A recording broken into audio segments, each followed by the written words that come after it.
paradigm of absolute control. And that's why we're just out here doing simple things, pointing out that we're meant to be in nature and be natural. And this is where we find the source that God made to transcend the New World Order. And that's why they want to try to keep us out of it. I'm angry. I've had enough of these people. They're a bunch of Christian murderers scum. They're on giant death factories keeping babies alive and selling their body parts. What more do you need to know about these people? I go out and face these scum. They literally crawl out from under rocks. They have green looking skin and they run around screaming, we love Satan, we wanna eat babies. I have them on video. Hillary's in the creepy, weird, sick stuff, man. She sleeps in the same room with that creepy, weird woman whose mother wears a hood over her head. What the hell? That woman number one is ugly. Imagine how bad she smells, man. I'm told her and Obama just stink. Obama and Hillary both smell like sulfur.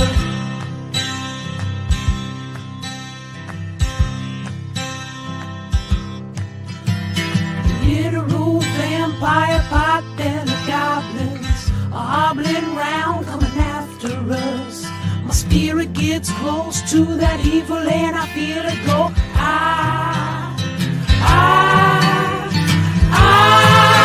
We're such self-centered crap. We don't even notice hell itself rising up against us. Millions of pointed people of the very worst type, and I'm so pissed. We're gonna stab your daughter at the mall. We're gonna stab your wife, your son. We're gonna stab you with a butcher knife, and then the police chief is gonna say, we love our Somalis, we love our Muslims. Oh, they're so good, oh, they're so sweet. I was watching Fox News.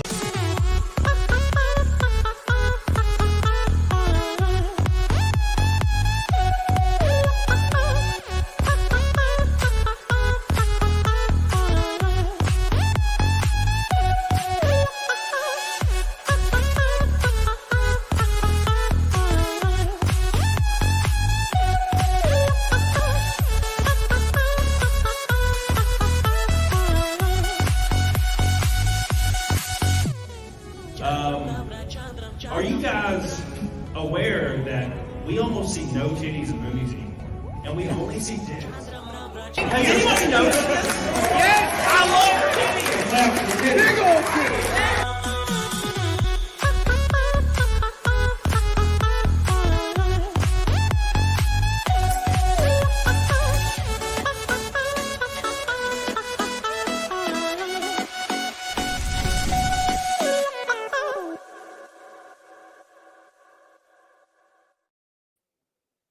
Boys.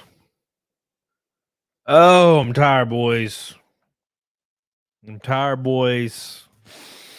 We got some stuff to talk about today. Hope you're excited. I'm going to talk some shit today.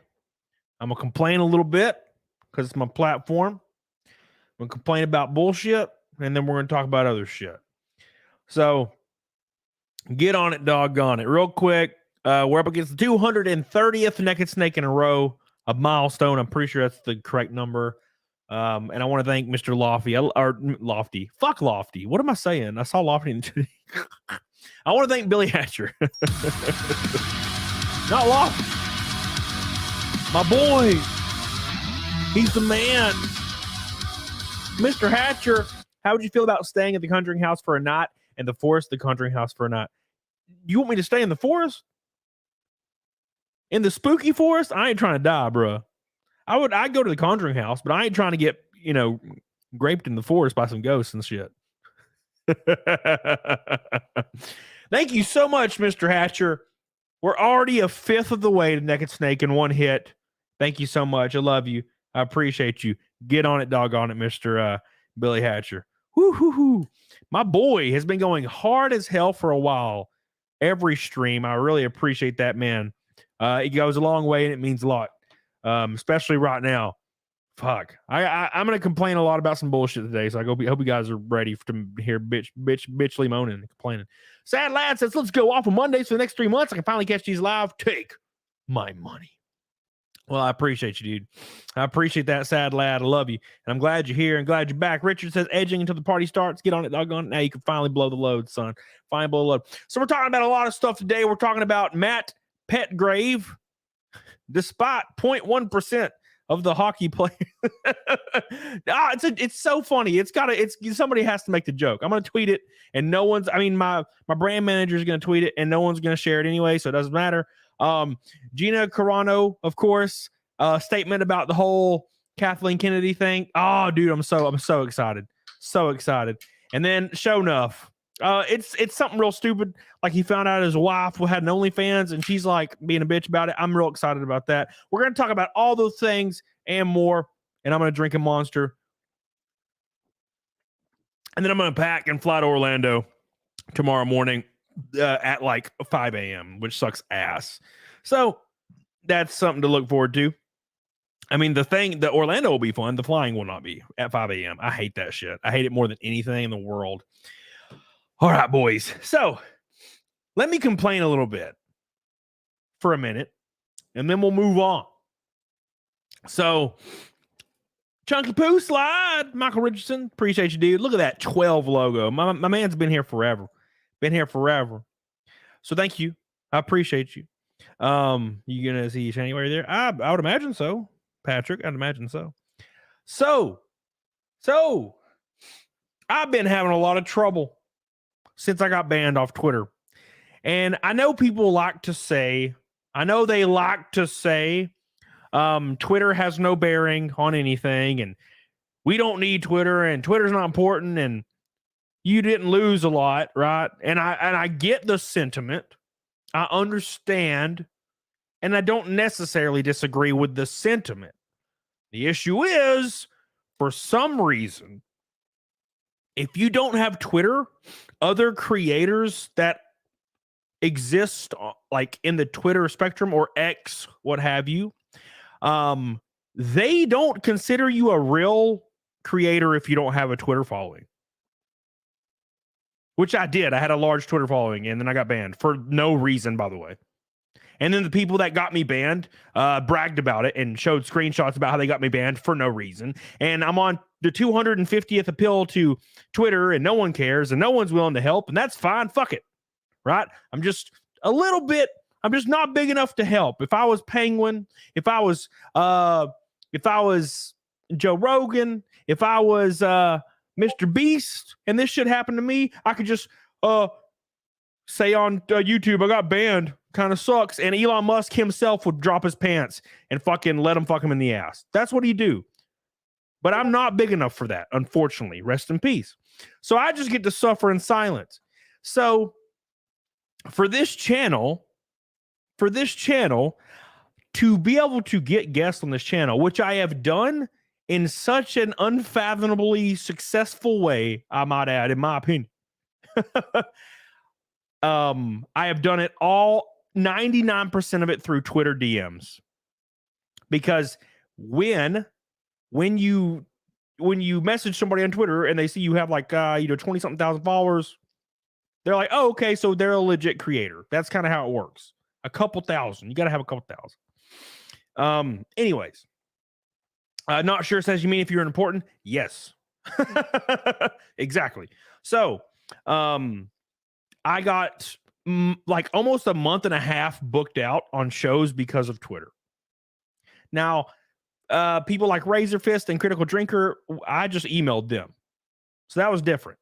But anyone else was Twitter. All of it was Twitter. So now, since I've been off Twitter for about a month, guess what?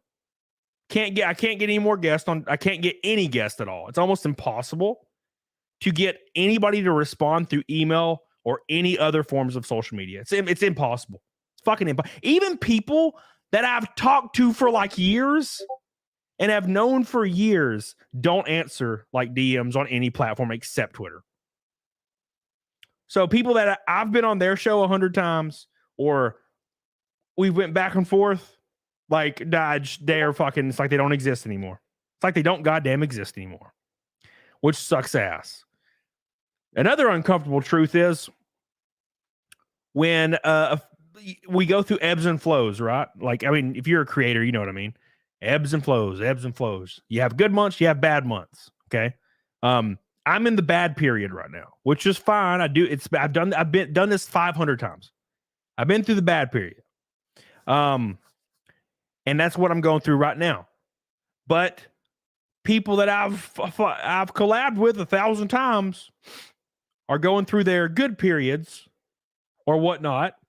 And they no longer are interested in coming on my show anymore because they already squeezed me and fucking wringed me out like a goddamn towel for all the clout the little tiny bit of clout I had to offer. They fucking took that shit, wrung it out, and threw my ass away. Now they're moved on to whatever. Can I give a shout out to Nick Ricada for not doing that to me ever? Please? Like one person that actually stands by your ass? Jesus Christ. There's like one of those. Nick. Now, granted, there's probably more. And I'm not thinking because I'm in a bad mood. But you know what I'm saying? But so that's where we're at right now. So as far as guests go on the show, I don't know. Don't know what I'm gonna do. Don't know what I'm gonna do. Pretty much just boned in that aspect. We are boned as far as this show goes because people don't respond to anything but Twitter. And I went through my entire schedule list that I already had booked out, and now I'm kind of like trying to book all my guests to get fucking nothing. No one responds to anything because I'm not a real creator anymore because I ain't got goddamn Twitter anymore. So that's kind of where we're at. Unfortunately. Yeah, Art, exactly. And that's something great to bring up because a lot of people have been shitting on Nick, like because he didn't kiss the ring or whatever the fuck they call it. I don't know. Look, I'm not involved in that whole bullshit, but that's what people call it on like clip channels and shit. And now like fucking there's like a whole group of people that don't like him now. And he's like, I could call Nick on the phone right now and he'll answer and talk to me. That's the difference. You know what I'm saying? So that's just where we're at, man. That's just where we're at. Thanks. And somebody said Zia. Yes, of course. Of course, Zia is my boy. I mean, people that like, I don't know, people that were where I was a year and a half ago. And now they're where I was 3 months ago, and now they won't talk to me because they're like, "Oh fuck, I got viewers now," and I'm like, "Well, what's gonna happen in 2 fucking months when you don't again? Like, what are you gonna do then, motherfucker? Oh, you're gonna be asked me to come back on? Oh, shocking! I can't believe it. Right? That's how this works." Steph from Yorkshire says, "Hey up, mate. I'm available right now if you want me on." Wait, you mean the show? I thought you were talking about in real life. What's up? What's up? Well, just shoot me a DM on something. Fucking on something. Shoot me an email or something, or send it to my booking agent on Twitter. Somebody post the link for my booking agent on Twitter. Because yeah, I'm totally down. That'd be awesome. I want you to come on for a Saturday stream with me and Zia. That'd be so fun. That'd be so good. That'd be cool. Let's do it. I use Discord still. I just started using Discord like very recently. Thank you, Steph. I love you. I appreciate you. Get on it, doggone it. But yeah, send me a message. Hypnotic, what's up, bitch? Pissed off Pippa. Oh no, that has nothing to do with anything. My biggest shows ever came after that. Like, it's the Twitter thing. It's the fucking Twitter thing. Twitter wrecked everything. Thank you, Steph, again for your orange boy. Ghost Meteor says you'll get through this. Happened last year and you'll post. Oh, yeah. Oh, I know. I know better than anyone about the ebbs and flows. It's just, let me express my frustration to everybody because I've been in like a shit mood for like 3 days. And I just wanted to express to all my boys that hang out with me in my true blues, that I'm in a shit mood. I know it'll pass, but I'm in a shit mood because I sent about 31 emails yesterday trying to get my scheduling booked for the next month for this show. 31 emails. And you know how many responses I got? How many responses I got from those emails? Can you guys, somebody guess in the chat? I want somebody to guess. Wait, hold on, Patrick. You want me to explode on your face? What are you talking about? With like baby gravy? Is that what you're talking about? Damn, baby. Wow. Oh. If you hey, thanks everybody in the chat. Yeah, thank you, man. I appreciate you guys. Look at all you $1 Bob. Look at that. No, Monkey Man, my boy, what's up? Thank you, dude. We're now third. No. Fuck it. We're a third to Naked Snake. Hey. We're a third to Naked Snake. I ain't gonna do the math. That's basically, it's like 3 through 3. 3 through 3. Monkey Man, love you, dude. Sad Lad Chat, love you, dude. Oh, it's another Sad Lad Chat. Hold up.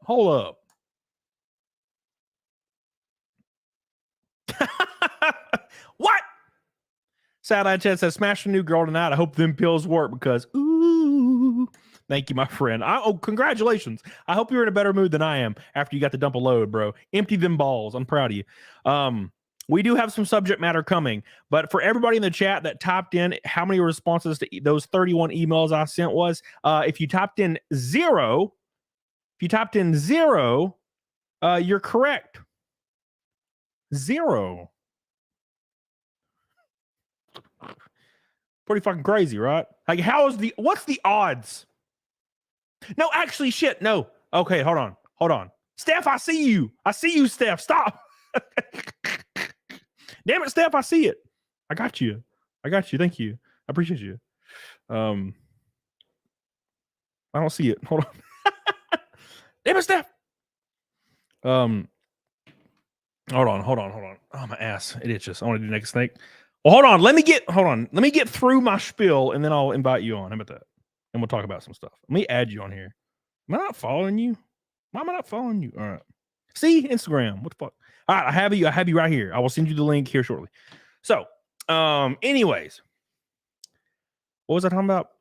Yeah, I got one response. I totally forgot. I got one response, and they declined my invite to come on my show. So, like, at least there's that. At least there's like, I respect that all day. If you just say, "Nah, man, I'm not interested," I have had Justin Wang. Dude, Justin Wang. I emailed Justin Wang like in March and was like, "Hey, you should come on my show." And he was like, "No, thanks," smiley face. But if something changes, I'll let you know. Immediately responded. Props to that shit. Props. But who declined? I don't want to start non-real drama because it's not like there's no anger there. I'm glad they declined. I'm glad they fucking said anything. I have had people that I shot a message to that I've been on 30 shows with and they don't fucking respond anymore. And I'm like starting to get to that weird autistic level of headspace to where I'm like, does everybody hate me? Like, what the hell did I do? Like, does everybody hate me? What the fuck? That's fine if you do. Just tell me. Like, it's fine. I don't give a fuck. Jesus, everybody hates everybody. That's human nature. But just tell me. Don't be a bitch and don't be effeminate. Tell me you don't like me. And I'll be like, cool. That's good. I don't reciprocate, but it's fine. Fuck it. Oh my God. But that's a lot. But I blame it all on Twitter because, like I said, I went from having a month scheduled out on Twitter. Can't get anybody anymore. Can't get no one anymore because Twitter fucking gone. And it sucks because I got banned for no reason. It would be so much more acceptable to me if I got banned for a real reason. If I got banned for no reason, it would be so much better. I'd be in such a better mood if I got banned for a legitimate reason. I got banned for no reason. And it's a perma ban. It's not even like a week or a month. It's a perma ban. Like, holy shit. And the people that got me banned literally brag about it. It's like their trophy. They brag on Twitter about it. Look who I got Camel up in. It's not legitimate concern. It's not for safety. It's not to protect anybody or any group of people. It's literally a trophy that some person the person that got me banned, by the way, if you scroll through their feed, all they do is try to get people banned. They post screenshots every day of a new person they got banned. That's their entire existence, is banning people. And no one gives a fuck. No one gives a fuck. It's sad. No one cares. It's very, very sad. And Elon Musk is all parading himself as the arbiter of free speech and blah, blah, yeah. No, he don't give a fuck. He don't give a fuck about anybody. All he cares about is whatever meme he can post, which is probably what I do too. That's life, man. Full-time flagger. That's the whole point, man. It's the whole point. That's what it's all about. It's all about, dude. And Christopher Boozy? No. No. It is not the Boozy. Chunky Poo says, I'm here for you. Love you. Thank you, my friend. Slagla says, 2 for the Goomba. Send Elon a pic of it. Shit. Dude, I emailed Elon Musk. I tweeted at him. The Quartering tweeted at him. Nick requited. Dude, there was hundreds of people that tweeted at him. Like, hey, you wrongfully terminated this account. No one gave a fuck. No one cares. And they still don't care. No, it's over. It's over. Oh, man. And that's the only thing that like pushes me forward.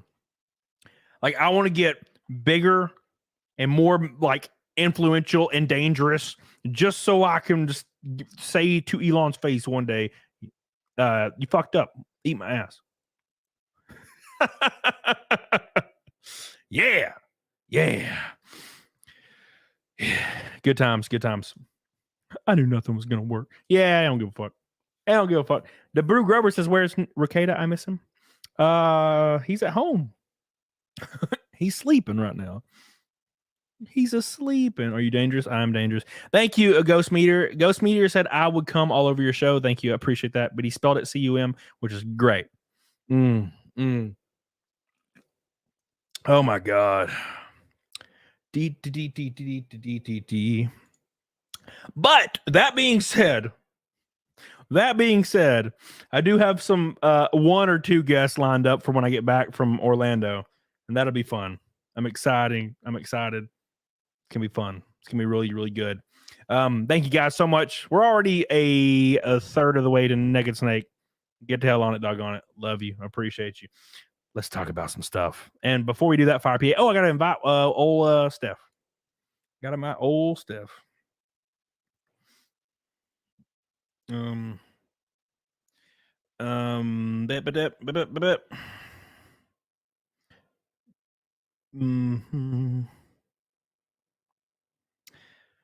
All right, here we go. Pat Stoker. Fire PA says, here's an orange boy for Halloween. Gonna be an uncle in May. Ooh. Congratulations, my friend. I hope you're ready. Well, the good thing about being an uncle, which I am also an uncle, the good thing about being an uncle is you can leave at some point. And no one gives a fuck. It's great. Thank you, Fire PA. I love you, dude. I appreciate you. You're so good. You're so good. Thank you so much. Love you. Appreciate you. Fire PA joins the Orange Boy crew with Steph the Alter Nerd. Love you.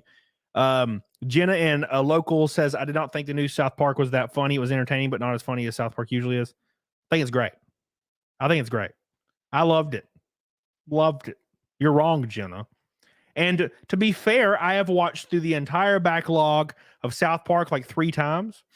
And generally I feel like the funniest I find South Park is in the last 3-4 seasons. It is fucking on fire every time. They're only getting better, which I don't know how that's possible. There are a few gold like ass spin from season 4. Amazing. The death of Eric Cartman, Casa Bonita.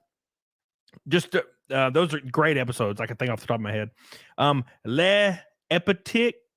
I don't know what it's like the one about Asperger's, or not Asperger's, Tourette's. That's probably my favorite episode of all time. The Tourette's episode. Piss in my ass. Shit. Piss in my. I love it, dude. It makes me laugh every time I watch it. No, Jenna, they held the punches. Explain to me how they held the punches. Because I'm about to light some asses on fire. I'm gonna light your asses on fire, and I'm excited to do so. All right, because a lot of people I feel like are too retarded to understand. Too retarded, and I'm gonna educate you guys in the chat because I understand you're watching me, which probably means you're retarded. So I'm gonna educate you as the king of the retards. It's gonna be great. Let me invite Steph. Then we'll go. Here, let me put my thing on though. Where did I say that? I'm confused. What are you talking about? You say nothing. What'd you say? You said that you didn't think the news part was that funny. I think it was great. Thought it was fun. Okay. I'm here. And I'm queer. So they started the grindcore band. What about with Timmy? Huh? I'm not gonna lie, Joe. I'm kind of retarded. So a lot of people think that they did not go hard on Kathleen Kennedy, hard enough, and they think that they absolved her of guilt, and they think that Kathleen Kennedy was was portrayed in a positive light. And I'm going to tell you why you're wrong, because you're not smart enough to understand what happened in the episode, and that's fine. What's up, Steph? How you doing? What's up, hon? How's it going? I'm tired. I'm so tired. But I'm good. I'm just doing shit, just trolling the chat a little bit. That's what I do.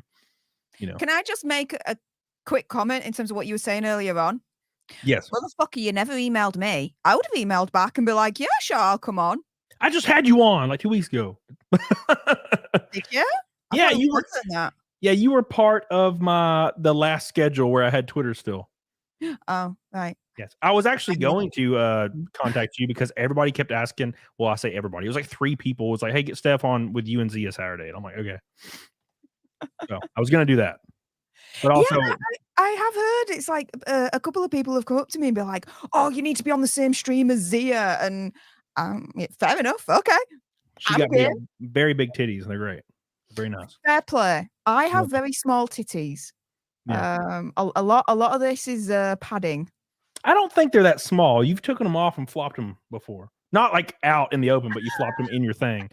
And they were flopping a little. And I feel like if they're flopping a little, they can't be small. Well, there's a little bit of bounce to them right now because I've gained weight. But I'm going back on my diet to lose the weight again. Which actually this Thursday I've hired a personal trainer for the first time ever in my life. Nice. So nice. That's gonna be an adventure, I'm sure. Yeah, the personal if it's something you've never been like really involved in, personal trainers are very helpful. I kind of had a personal trainer when I started, but it was just because he was like my best friend, and he was already very, very like he was like 2 years into his like journey, and he showed me everything, and then he moved away, and then I just did it forever, and then I started training people, and so I never really had a trainer, but I understood everything because he explained everything to me. Right. So I already understood everything. Fair play. Yeah, I went to LA over a month ago, and yeah, whatever weight I lost up to that point, it's pretty much just gone back on. Dude, I drink every day. So I stopped drinking. Like I was like, I'm only gonna drink like maybe once every 2 weeks. And then it's like October hit, and I just drink every day. Every fucking day. And I can't I'm like, dude, it's not because it's not something I need to do or have to do. I just enjoy it. And I'm like, fuck, I need to stop drinking. Like, cause it's just like, I feel like I'm getting fat because I drink so much. And it's just, I can't stop cause it's fun. It's like, I'm going to sit down and play some like Metal Gear on PlayStation 2 and just like drink a little bit of whiskey. And then, it's very relaxing. But I start a cut on January 1st. I'm going to start a brutal like 4-month cut, and I will only drink once, and that'll be at Anna's wedding. So okay, be fun. Well, I don't drink alcohol at all, so that's definitely not my excuse. Yeah, dude, I love it. I love it. It's so good. It's so tasty. But real quick, I gotta have you watched an episode of South Park? The Pandaverse. Yeah. Oh, it was so funny. It was so good. It was hilarious. Whoever's turning around and saying that it wasn't that funny, like, get Jenna. my head examined. Like, what the hell? Jenna. Yeah. That was another masterpiece from South Park. Beautiful. Dude, I was laughing my tits off. It was awesome. And a lot. I was watching a stream the other day, and they were talking about why they were angry, or not angry, but they were upset a little bit that they absolved Kathleen Kennedy of guilt and painted her in a positive light at the end, and they missed the entire point. They missed it by a mile. And I'm like, no, you don't understand. You don't understand. They saw the Kathleen Kennedy that looked like her and came from the alternate reality where she was transported to. Yes. And she was like, I'm trying to make things good, and I got jaded, and then now I just want to make good content again. Like, she actually, if people don't really understand, Kathleen Kennedy produced some of the greatest shit ever back in the 90s and 80s, or not late 80s, 90s, 2000s. She produced a lot of good shit. It only got real bad recently. So in the last 10 years or so. So the Kathleen Kennedy that you see that looks like Eric Cartman, that they're shitting on brutally. They're like, put a chicken in it, make her gay. Oh, yeah. Just everything, just make it gay. Yeah. Just make them gay. That was it. Make them homosexual, make them gay, make them part of the LGBTQ community. Like, that was the answer for Cartman for everything. Yeah. So what they fail to realize is that Kathleen Kennedy is the one that's in our reality. The other one they showed that they put in a negative light isn't real. It doesn't exist in our reality. They're saying their joke is that the current Kathleen Kennedy that works for Disney right now in real life is the Eric Cartman one saying, put a chicken in it, make her gay. That's who they're making fun of. They did not pull any punches. They went hard as shit on. They never, she can't be redeemed in real life because she's not going to come back to the current reality because it doesn't exist. It's a cartoon. Like, they're saying the Cartman version is literally Kathleen Kennedy in real life. That's what we have in real life at Disney right now. Yeah. And they're like, but they made her look good at the end. I'm like, holy shit. No, that's not. Ignore that one that you saw that's like kind of sexy for some reason. Ignore that one. That one's not real in our reality. That's the one that the whole joke is she has been transported to another reality, right? That's the whole joke. So she doesn't exist in our reality. She's not real, but she's not coming back. We only have the Cartman one in our real reality in real life. Yeah. So they brutalized her ass. And then at the end, when she comes up to all of them, Bob Iger and them, and she's like, finally, we can make good original content. And Bob Iger's like, okay, yeah, sure we are.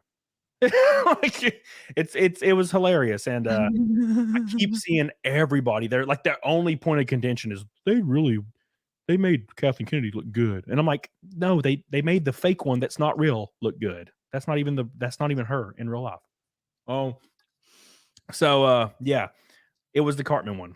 And they never made the Cartman one redeemable. They sent her to an alien planet where she was eating cereal that looked like Kyle. Like, except we don't get that luxury. She stays here. But like Billy Hatcher said, we can't send the Kathleen Kennedy that we've got in our reality to an alien planet cereal for the rest of our life. You know what I mean? Yeah. We're stuck with the one that we've got. Billy Hatcher says it's a mind fuck and it's too hard for people to comprehend. Yeah, it's like there's a lot of situations where stuff is like that, where you'll explain something to somebody and they're like, but what about, the thing? And I'm like, I just addressed this. And they're like, yeah, but what about the thing? And I'm like, no, I just addressed it. That's not the thing. And they're like, but the thing. And I'm like, no, goddamn it. God. Get some more brain cells. Yeah. It was, I loved it. I thought it was great. Rakin says, what's good, you gay bastard? How you doing, Rakin? I hope you're doing well. Hey, he's my boy. He's so good to me. He's so kind of Asian. I love him. Thank you, Rakin, for another orange boy. That's 3 for the night. 1 red boy, 3 orange boys, 3 gold boys, no pink boys. Appreciate you. I love you. Appreciate you. But anyways, we'll talk about more of that here in a little bit. Did you hear about this Matt Petgrave thing? I just saw it. No. Okay, so basically, there's this guy, and his name's Matt Petgrave.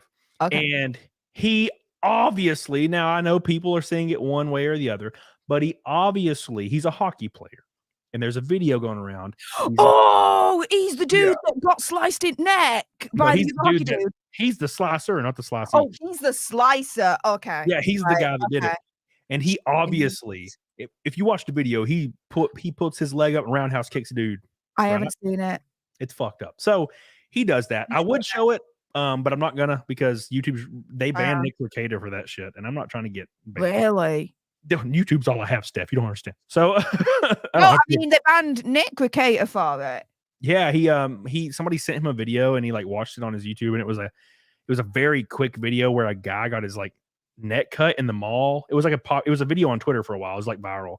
A guy like got his neck like slashed really quick, and you can barely tell what it is, and then he just falls to the ground. And somebody reported him as posting gore, and he got banned on YouTube. So I'm not trying to do that. But anyways, this Matt PETGRAVE guy. What did I put? PETGRAVE, yeah. He obviously intentionally roundhouse kicks a dude with his skate, which killed him immediately. Because it hit him in the neck, and it's a skate, and they're sharp. So that's the thing. And there's this big debate on if he intentionally does it or did it. But here, I'll pull up the actual post itself so people can see. So it happened, and he raises his leg up to the dude's face as he goes by. There would never be a situation in hockey where you just raise your leg up towards a guy's face. And I was talking to Nick Ricada on the phone earlier, and I thought I made the joke, and Nick made the joke, but I thought it was hilarious. And I was like, how is it that the only black hockey player that I've ever seen in my life ends up killing a dude? Like, No. How is it possible? What the? Oh my goodness. Yeah, he proper. Oh my, I'm watching it right now for the first time, as you can tell. Yeah. I'm shocked. Shit the fucking bed. He proper goes into his neck with his skin. Yeah, he kicked him right in the neck. And obviously it's like a giant like sword, so it killed the guy immediately. Or within a couple of seconds. Dude. Which is brutal. That is brutal as he's literally roundhouse kicking this guy. Yeah. I don't know why. I just don't know why you do that. Why? Yeah. Why? I'm stop. What? No, that does not. Why? Yeah. And why? Shit, the bed dude needs to be prosecuted and in jail for that. Or at the very, very, very least, like manslaughter. Something. Maybe there can be an argument made for it's during a sporting event, a very high intense contact sport, something like that. But it's got to be.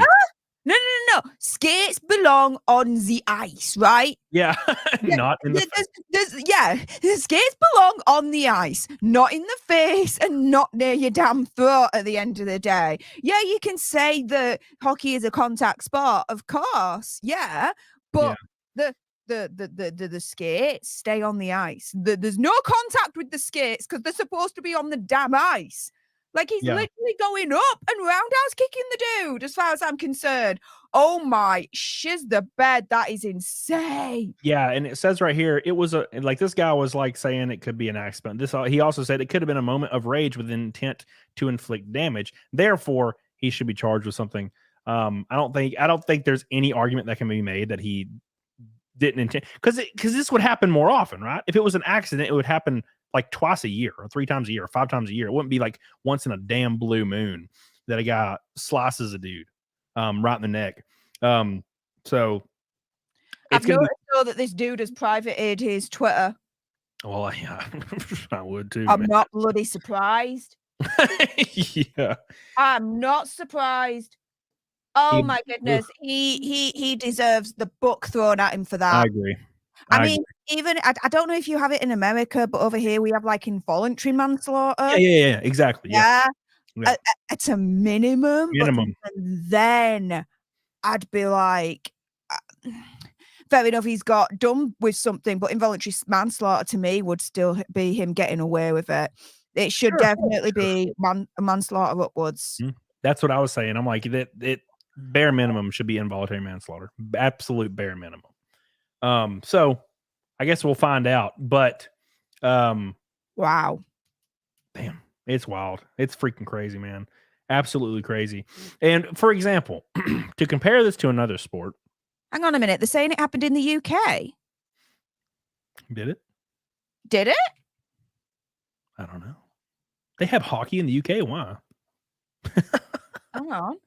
Is this? What? They have hockey in the UK. Let me look. Matt Brave. It is. It says Ontario Hockey League. Oh, hang on a minute. because I'm seeing Sheffield and Nottingham, the Sheffield Steelers and the Nottingham Panthers. I like it. This And says, what the hell? It says Matt Petgrave left distraught following Adam Johnson's death. I'm like, but you killed him though. I'm confused. What do you mean? What do you mean you left distraught? This happened in the UK, yeah. South Yorkshire. Oh shit, the bed. It's in my county. This happened in Yorkshire. How did you not know about this before I did? How did I not know about this? Shit, the fucking bed. Nottingham Panthers. Yeah, Nottingham Panthers, which Yeah. is not in Yorkshire. That's basically next door, but south to us. And then you've got the Sheffield Steelers, which is South Yorkshire. Whoa. South Yorkshire police said our investigation into the circumstances surrounding the incident remain ongoing. Yeah, they're just saying it's a freak accident, and Yeah, piss off, cowboy. That ain't a freak accident. it says, however, very extremely reckless. For example, wearing deliberately extra sharpened boots or something, or deliberately inflicting injury of serious kind might fall outside of this exemption and fall to be dealt with like any other assault leading to death. I'm not aware of anything of this nature be involved in this case. So, I race like oval track professionally, and we just finished our off season. This would be the same thing as a guy getting out of his car, like he wrecked. Let's say me and him got into an altercation. I wrecked him. He wrecked me. There's high tempers. He gets out of the car. He's on the side of the track. He's pissed. He's like yelling at me as I drive by. And instead of me driving by, I just hit him with my front left, and he goes flying and he dies as a result. It's the same shit. It's the same thing. And I would definitely be charged with manslaughter. Right. Unless I'm Tony Stewart, then I would not be, because he did the same thing kind of. Shit, that bad. Wow. Dude, it's crazy. I tell you something, it's not every day that Yorkshire makes the headlines like this. So this is quite shocking in a way, but that's what sucks. Go Yorkshire. It sucks when you see you're on Twitter and it's like you go to search, or you go to what's trending, and you see like your hometown or something, or where you live. Like it's like hashtag Huntsville, where I live, and I'm like, cool. And I click it, and it's just like the most degenerate shit possible. And I'm like, oh fuck, why is it never anything good? It's always something bad, like some dude like raped his dog or something. I'm like, damn. And it's on video and shit. Otto Rommel says, if you look at the zoomed in slow-mo version, you can see him kick the guy twice. The first kick glances off the shoulder pad and cuts the neck. Then he kicks the second time, hitting the helmet and pushing it off. Yeah, I don't really see how you defend it. You know what I'm saying? Like, I don't know. It's just saying it was just a freak accident. People don't die. It would be a freak accident if he punched him and the guy had a undiagnosed condition where like a tumor, or it caused him to have an aneurysm. That would be different. But no, he cut a dude's throat with his. You know how high a neck is? He had to put his leg up like 60 degrees like to hit the dude in the neck. What, do you have to fart real bad and he had to get it out by any means necessary? No. Love you, Patrick, by the way. I love you, Patrick. Be careful. Otto, thank you. That's the thing. And you're right. The way that he had to lift his leg up. If it was a case of, do you know what? Because I saw a couple of these comments in the live chat. If it was a case of that he was he lost his balance, right? Yeah. I've ice skated in the past, okay? Done a lot of it, rollerbladed and all that lot as well, right? Yeah. When you lose balance, you freaking fall on your backside. Mm-hmm. It's not when you lose balance, somehow you freaking lift your other leg up 85, 90 freaking degrees to slice someone's freaking throat off and pretty much decapitate them.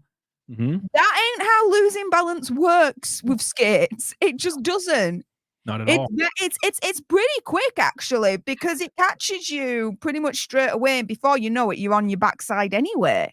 Yeah. What I would argue, if I was him, to be fair, like, it's going to be hard to say it's an accident. Well, what I would argue is I got pissed and I went for, I was hitting him, and I obviously wasn't intending to kill somebody, but people don't, I feel like modern people, especially like not modern day, we don't realize how much damage a cut to the throat is. Like people will like slash somebody in the throat out of a moment of anger with like a small pocket knife and not realize that it'll kill somebody within like 12 seconds. They'll just die. No, you can't save them. They're fucking gone. Oh yeah, done, dusted. Goodbye. And he probably was like, oh, I'm gonna kick this dude and fucking cut him, like give him a face cut or something to teach him a lesson, something stupid like this. And it hit his throat, and he even when he hit him, he probably, oh, he'll be fine. He's gonna be injured, but it's fine.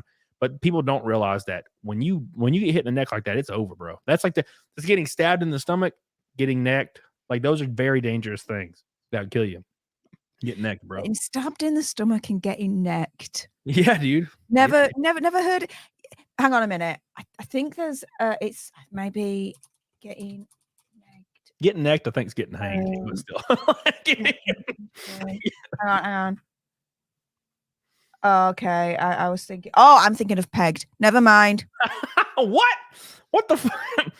No, because when you say getting necked, I think of getting negged, which is I've just Googled it, and it's like getting negative feedback. I'm like, but I'm thinking of something a little bit more weirder than that. And then it was like, oh no, getting pegged, because it kind of sounds very similar. Getting necked, getting pegged. Every time two different, very clear outcomes. Let's be very clear on that. But it's like he's like, huh. It's like every time I think about somebody getting killed, it makes me think of fucking a dude in the ass. It's weird. I can't help it. Some deep rooted PTSD. So there's a guy named Clint Marlachuk who also had his neck cut open by a skate by his teammate who tripped over somebody. He did not die from this apparently, but somebody tripped over him. Obviously not intentional, but imagine like it being like when somebody dying as a result of hitting somebody. I don't think there's any way we can prove the guy intentionally tried to kill someone. He definitely tried to hit the dude with his skate, but I don't think he could ever argue he was intentionally trying to kill someone. So God, could you imagine being like a guy's being a dick to you and you're like, dude, just back the hell up, and you give him a good old fashioned slap. But you had like your keys in your hand and it hit his neck and then killed him or something crazy like that. That would you'd be like, oh damn, that was not what I was intending to do. Oops.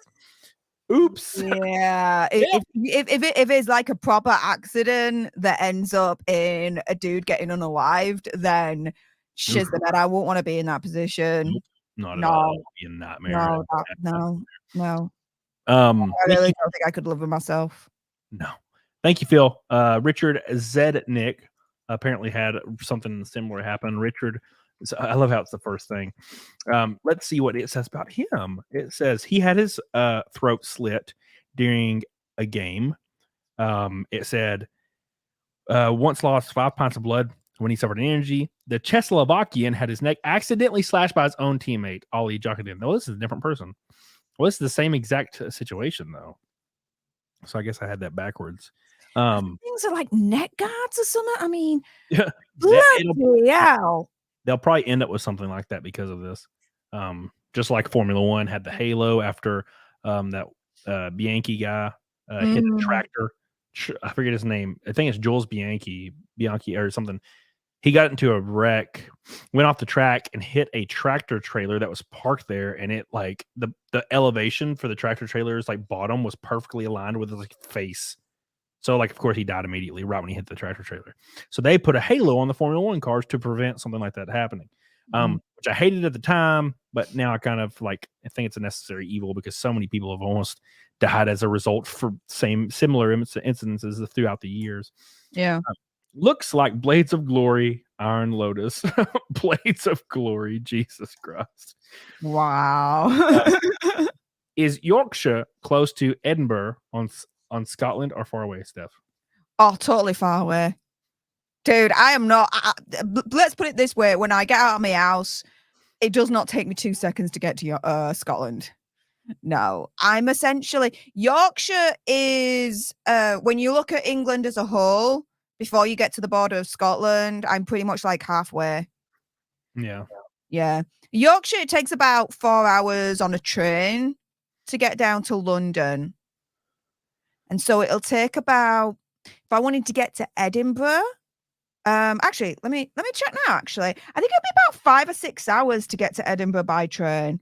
It's by train, it's like 20 hours or 30 hours to get to the other side of the country from where I am. A flight though is 6 hours. You can fly. It's like about a 6-hour flight from here to Oregon. Let's do that to Edinburgh.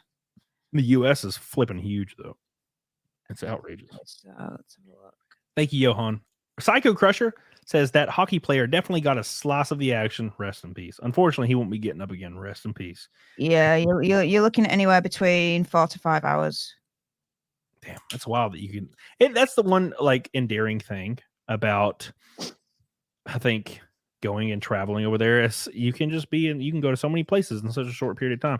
And here, dude, it's like a stressful event when I'm just going to one show. Like I had a comedy show in Las Vegas, I think, earlier this year, and God, it's like I lose sleep for days, like worrying about flying to Las Vegas. God, I hate flying all day.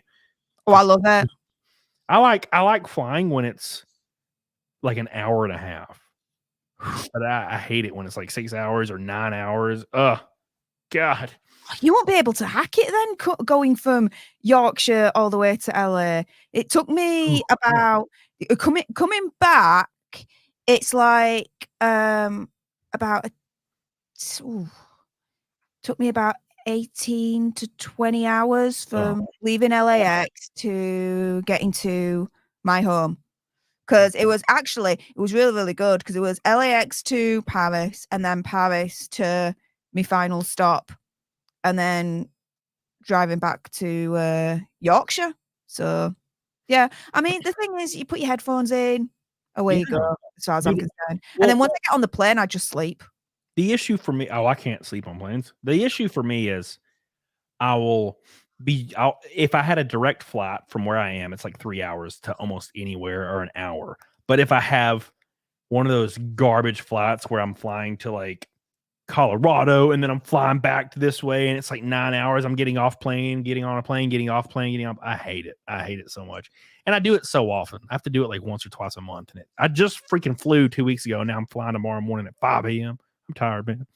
I fly so much. I think this year I was on like at least 50 or 60 planes this year at minimum.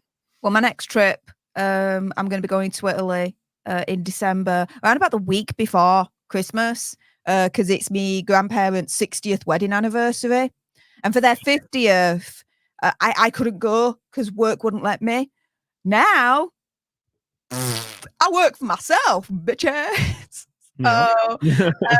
And I've spoken to Andy, and of course he's cool with it because I work with him with his channels, and so yeah, I'm finally going to be able to make their wedding anniversary for the 60th one. Hell yeah!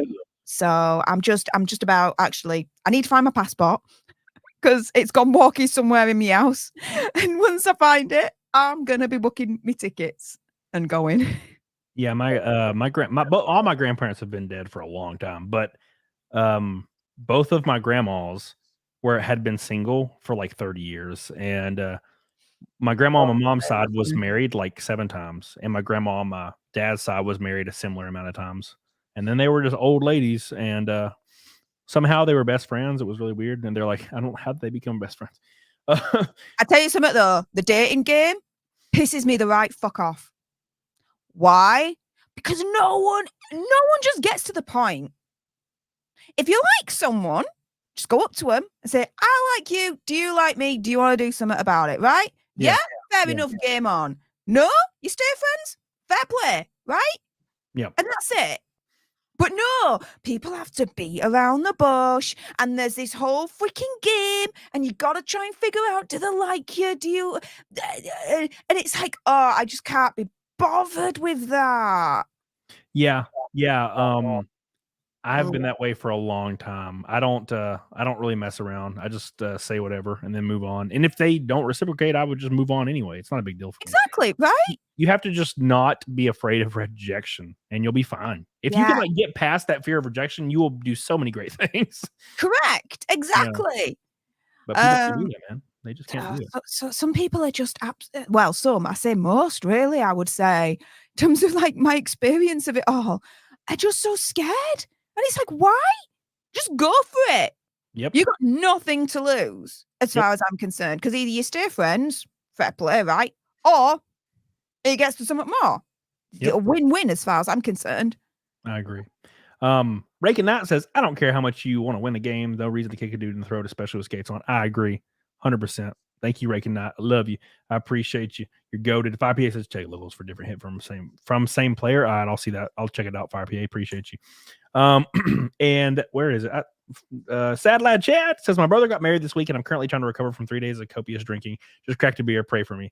I have work tomorrow. I was considering drinking today and I have a flight at 5 and I was like, you know what? That would be real dumb. So I just haven't done it. Thank you, Sad Lad Chad. I appreciate you. I love you. We're 210 till Naked Snake. Get on it, doggone it. For the 230th stream in a row. Otto, they have cut-resistant neck protectors that youth hockey players wear. My son had them mandatory in the league. Well, damn. It's crazy how it can actually happen still. I guess there's almost no way to stop freak accidents, but the action leading up to it wasn't a freak accident. I think the result probably was, because I don't think that's what anybody intended, but that's life. But that being said, Gina Carano, and actually, I know there's, I didn't put this in the title or anything, but I'm going to show you guys something after I talk about this. So I was approached by a corporation, or not a corporation. I shouldn't say that's stupid. They call them corpos, but I was approached by a management team. For them, they wanted me to apologize for a statement I made, and I'm going to show you what they sent me. I've never showed it anywhere, but I'm going to show you now because who cares? But I'm going to talk about this because it pertains kind of to this. And okay. I know weebs won't care; they'll just hate me regardless of what happens. But it's fine. So Gina Carano came out after the South Park episode saying that Disney asked her to unfollow certain accounts because they said bad things about Kathleen Kennedy. And this is all that bullshit guilty by association stuff, right? Mm-hmm. That's all this is about. And it's like Gina Carano issued a lengthy statement criticizing Lucasfilm and Kathleen Kennedy regarding her firing, which hopefully I don't have to pay for this. Better not be behind a wall. It says, of course, she got fired for sharing something on her Facebook, maybe. I don't know, remember. But right here, she said, the fire jested how Kennedy would push for censorship for the hilarious episode. This is the part where Kathleen Kennedy demands any YouTubers get censored off of YouTube for sharing and laughing at this hilarious episode. She'll have YouTube disable the thumbs down option because of the ratio she'll receive. That, which is hilarious because a lot of people don't really understand where the downvote removal came from, and it came directly from Disney trailers getting downvoted because they look like trash. No, that's not my understanding why the downvote disappeared. My understanding of why the downvote disappeared was because of the end of year YouTube. I can't remember what it was called now, but like the YouTube Rewind. The one where I think it was where Will Smith kicked it all off at the beginning of the particular YouTube Rewind, and it got downvoted so many times. That one got absolutely destroyed, and then soon after that, the downvotes then disappeared. I think YouTube ended up with egg on their face with that one, and then YouTube Rewind was no more. I think it was a culmination of all of those things. Because Disney was probably pressuring YouTube this whole time to remove their downvote, because every single trailer they put out would be like the new, like, most downvoted video on YouTube of all time. Every time there'd be a new one, it'd be like, oh, they set a new record for most downvoted video of all time. And obviously, the video, like, things getting downvoted and getting spread, like, people understanding how terrible something may be, would obviously hurt sales and movie tickets and overall revenue for a movie. So I think it culminated in a lot of things. And also YouTube benefits from it because their gross, like, AI generated corpo garbage that they put out on their channels and their corporately provided channels is also garbage. So everybody was able to benefit that were on that spectrum of just making like soulless content that nobody wanted to watch. Yeah. You know what I'm saying? So it's like, for example, it's not Jimmy Kimmel, it's the other goofy little dude. I can never remember his name. Anyways, it's the other Jimmy Kimmel guy, but not Jimmy Kimmel. But anyways, They're all the same to me. yeah, I can't tell them. I can't tell the difference. I can just tell they look kind of different. But there was a post on Facebook about the show coming back. It was some late night show, and it was coming back, and it had like 6 or 10 million views. The little like post on Facebook had like 10 million views. Jimmy Fallon, thank you, Cecilia. So Jimmy Fallon had a post on Facebook, on the Jimmy Fallon Facebook, and it had 10 million views and like 4 comments and no shares. Because it had like no likes. Like it basically, and it was obviously sponsored by Facebook. And you can't even pay people to watch this bullshit because it's so disingenuously turned out and lame. It's just lame. And that format died 10 years ago. Like, who wants to watch a comedian that couldn't make it as a comedian be a late night host and interview the same celebrity about their upcoming book that no one cares about? You know what I'm saying? It's like, who gives a shit? But anyways, so Gina Carano goes on saying she'll have her publicist ghouls make sure Variety and Hollywood Reporter run hit pieces about South Park creators and their families, smearing their names through every useful idiot she has under her thumb who would sell their soul to work for Lucasfilm. She'll activate her online mob to repeat that the South Park creators are racist, bigot, transphobes, and demand the South Park creators publicly apologize by only using words she approves of. This is very important to what I'm about to show everybody. And finally, she'll demand they subject themselves to a re-education course of 45 people in the LGBTQ community Zoom call to sit there and listen to how badly they got their feelings hurt over the little boop of the South Park episode. Now, the good thing is, I just interject there though. Yeah. If she does that, she's actually proving South Park's point. Yeah, Their caricature of Kathleen Kennedy in that episode. 100%. She'd actually be falling into their trap even further. Yeah, it's funny because the reason South Park has been able to do this for so many times, or for so many years successfully, is because they don't care. They don't. You can call them racist, you can call them bigots. They don't care. They'll agree. They'll be like, yeah, all good, fuck it. Which has been my policy as well. I know who I am. So if somebody calls me, because I've been called, dude, when I was on Twitter, dude, people were calling me a transphobe every single day just because like I didn't adhere to the like socially correct bullshit. I don't care what you do if you're an adult. I don't really care. But you're also able to be made fun of. Everybody is. Yes. And people will be like, you're a transphobe. And I'm like, damn straight. And they're like, oh, okay. Like they after their attempt to publicly shame you failed. So they're like, well, I don't have any other weapons. Because that's the only weapon they have is to publicly shame you. If you're not capable of being publicly shamed because you publicly shame yourself all day, then they can't really do anything. And that's what South Park does. They've done it for so long. But that being said, all these things are probably true. I mean, it's same thing happened to Gina Carano. Like I said, she got fired, guilty by association. They removed her from every damn thing. And for some because of the argument in regards to gender pronouns.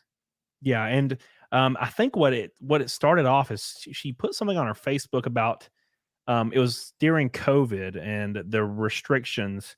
I think didn't she liken that to like Nazi Germany? Yeah. If I remember rightly. Yeah, something like that. And of course they fired her immediately over that, and they're like, we don't condone her statements, because even though they wouldn't even read into the statement, she wasn't meaning anything negative, but the fact that she mentioned Nazi Germany, they're like, oh, but you're fired. You can't even mention that shit. Which is like likened to book burning, in my opinion. But that's the thing, is guilty by association, and any of these people are subject to that. Jimmy Fallon, all these people. If, for example, that guy, what's his name? God, he's insufferable. His name's Keith Olbermann. There's this guy. He's like a sports commentator for a while, or a sports journalist, and he's still employed by whatever company. I'm sure he is. He may not be. He may be retired now, but he was even when he was being an outspoken activist. But he holds like really extreme views, which is whatever. But he's very outspoken on Twitter about these views. He'll wish death on people and shit. And he will he'll keep his sponsors, his partnerships, and his future jobs. He won't lose any of that shit, even though he holds extreme positions. But the issue is he holds extreme positions from the weirdly socially side that you can do so and not lose your job. But if he tweeted right now with unironically said like Trump 2024 has my vote, he'd be fired from everything and lose all his sponsors immediately. Why is that? What is that double standard? What is that about? Like, why is it you can hold a normal conservative view and lose everything as a celebrity, but if you hold extreme like liberal views, you don't get fired from anything? It's weird. It's very strange. You have a constitution upholding free speech.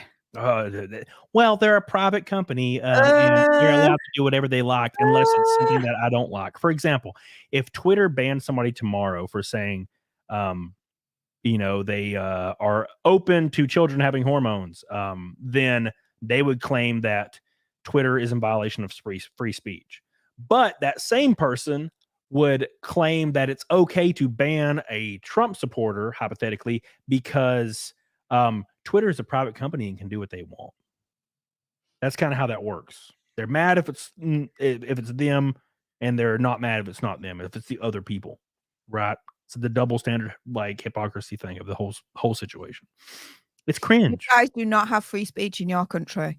No. It is a fallacy. No, not at all. You're right. It is an absolute fallacy. It's only free speech if it's accepted.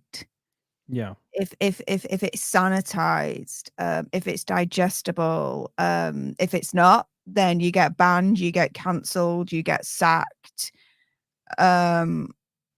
Yeah, your amendment of free speech means nothing if this is happening.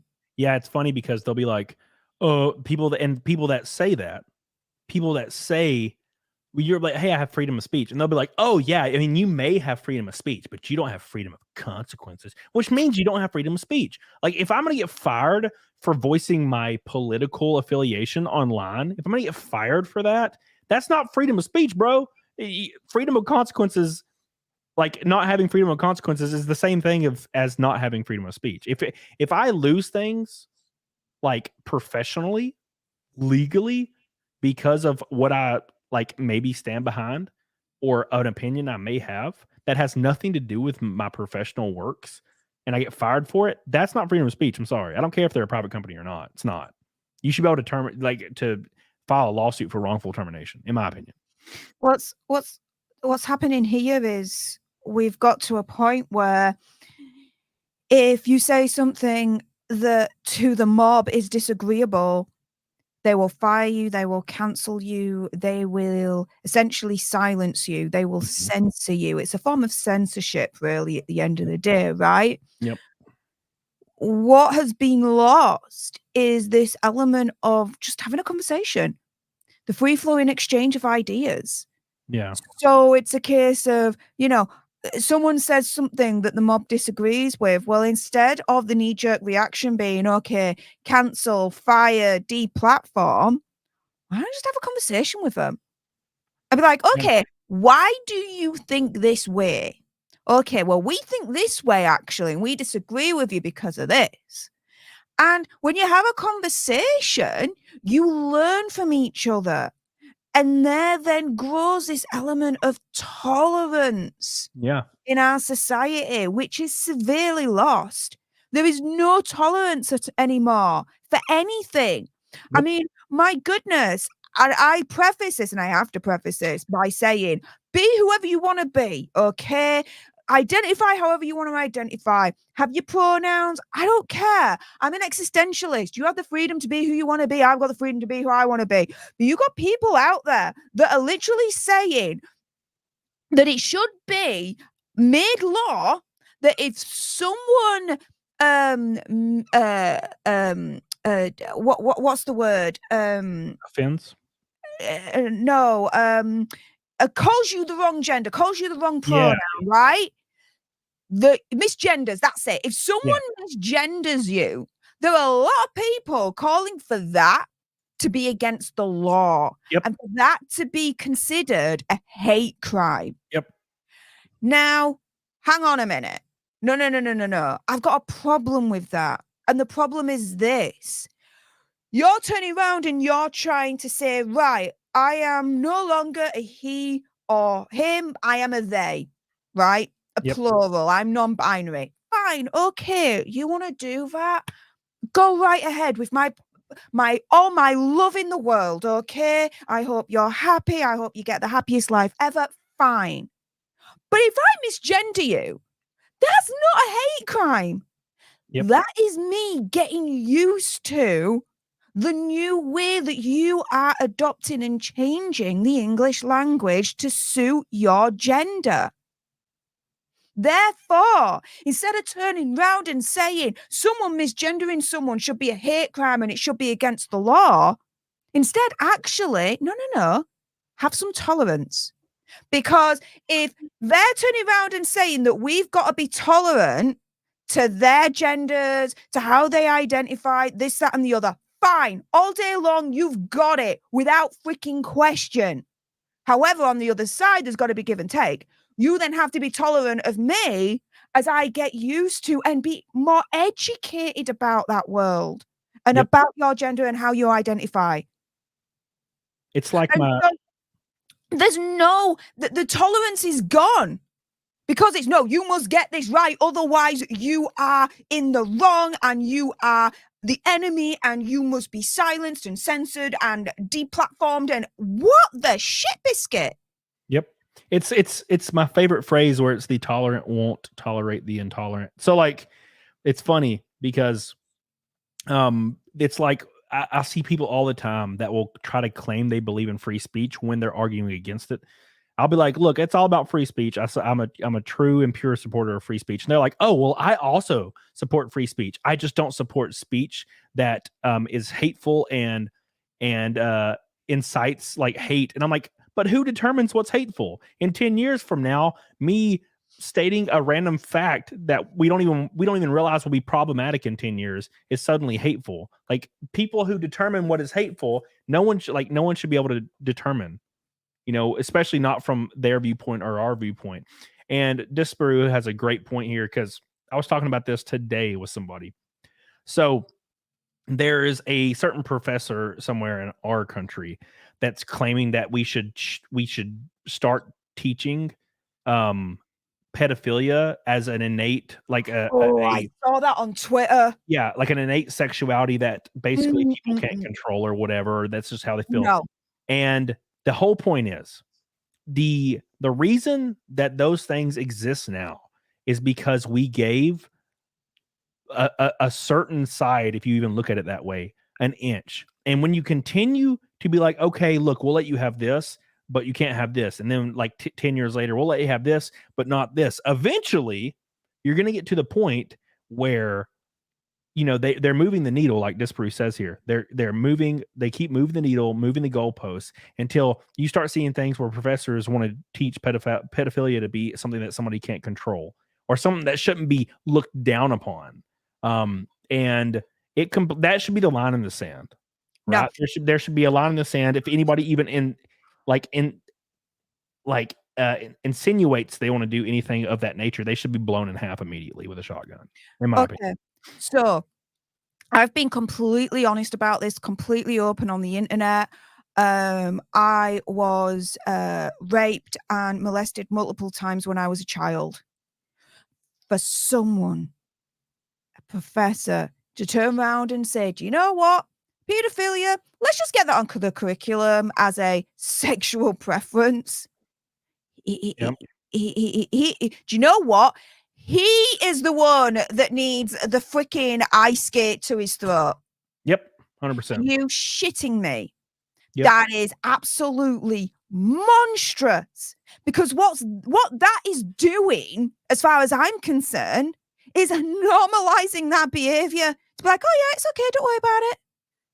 Don't worry if you've got a monster and you're 8 years old and he's raping the shit out of you and molesting you. Don't worry, because it's normal and he can't control it. So it's not their fault because it's out of their control. Get fucked from an actual child victim of rape and molestation. Get fucked. The only thing I would say in terms of educating children in that kind of arena, and I've said this actually multiple times, is this. When it happened to me, I didn't say anything. Why? Because even if I wanted to, I didn't have the language and the education and the knowledge to actually verbalize what was happening to me in the first place. All I knew was this. It was wrong. It hurt like hell. And I didn't fucking like it, right? Yeah. But I couldn't, I didn't have the education to turn around to someone, a teacher, anyone, and tell them what was going on with me until I started the equivalent of, let's say, high school for you guys, Americans. And then I started to learn about sex education when I was 12, 13 years old. That was when my whole world then started to go upside down. I was a grade A student. By the end of it, I failed my A levels at 17, 18 years old. Somehow made it through to university. Universe, divine invention, however you want to call it, right? So for me, if there's any education that's going to be involved with children when it comes to those fucking monsters, to me, it is age-appropriate sex education. Age-appropriate, mind you. Yeah. The children, not the fucking pornography that I'm seeing in these school books that's been taught for like 6, 7 years old. Like, that's too much, okay? Yep. And that's coming from me. What I'm turning around and saying is age-appropriate sex education so that we can arm these children with the knowledge that they need so that, God forbid, if it does happen to them, they know and they can say something. Yeah. And that they're not silenced like I was due to the lack of education and the lack of knowledge. Because it didn't matter that my monster turned around and says, this is a secret between us, don't tell anyone. He didn't really have to fucking say that anyway, because I didn't have the knowledge and the education and the words and the language to be able to say something.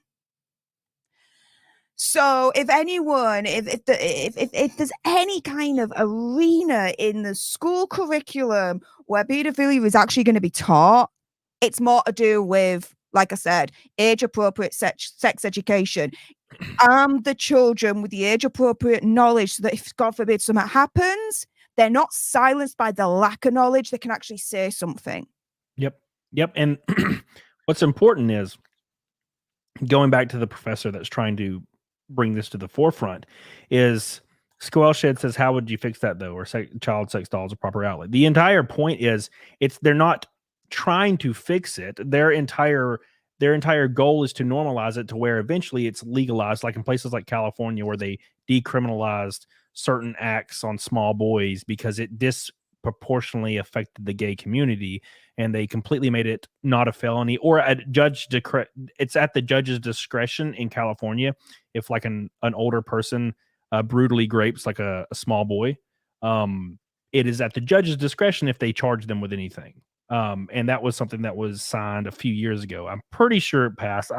It was a while back. What is his name? Freaking something Peter, Senator Peter, some super flaming dude that is always, he's always, there's always pictures released of him in like panties at a pride parade. And I'm like, why is this guy in office, or why was he in office? Like, Jesus Christ. But their goal is to not fix it. It's to normalize it and make it to where at some point it'll be legal and they can continue raping children.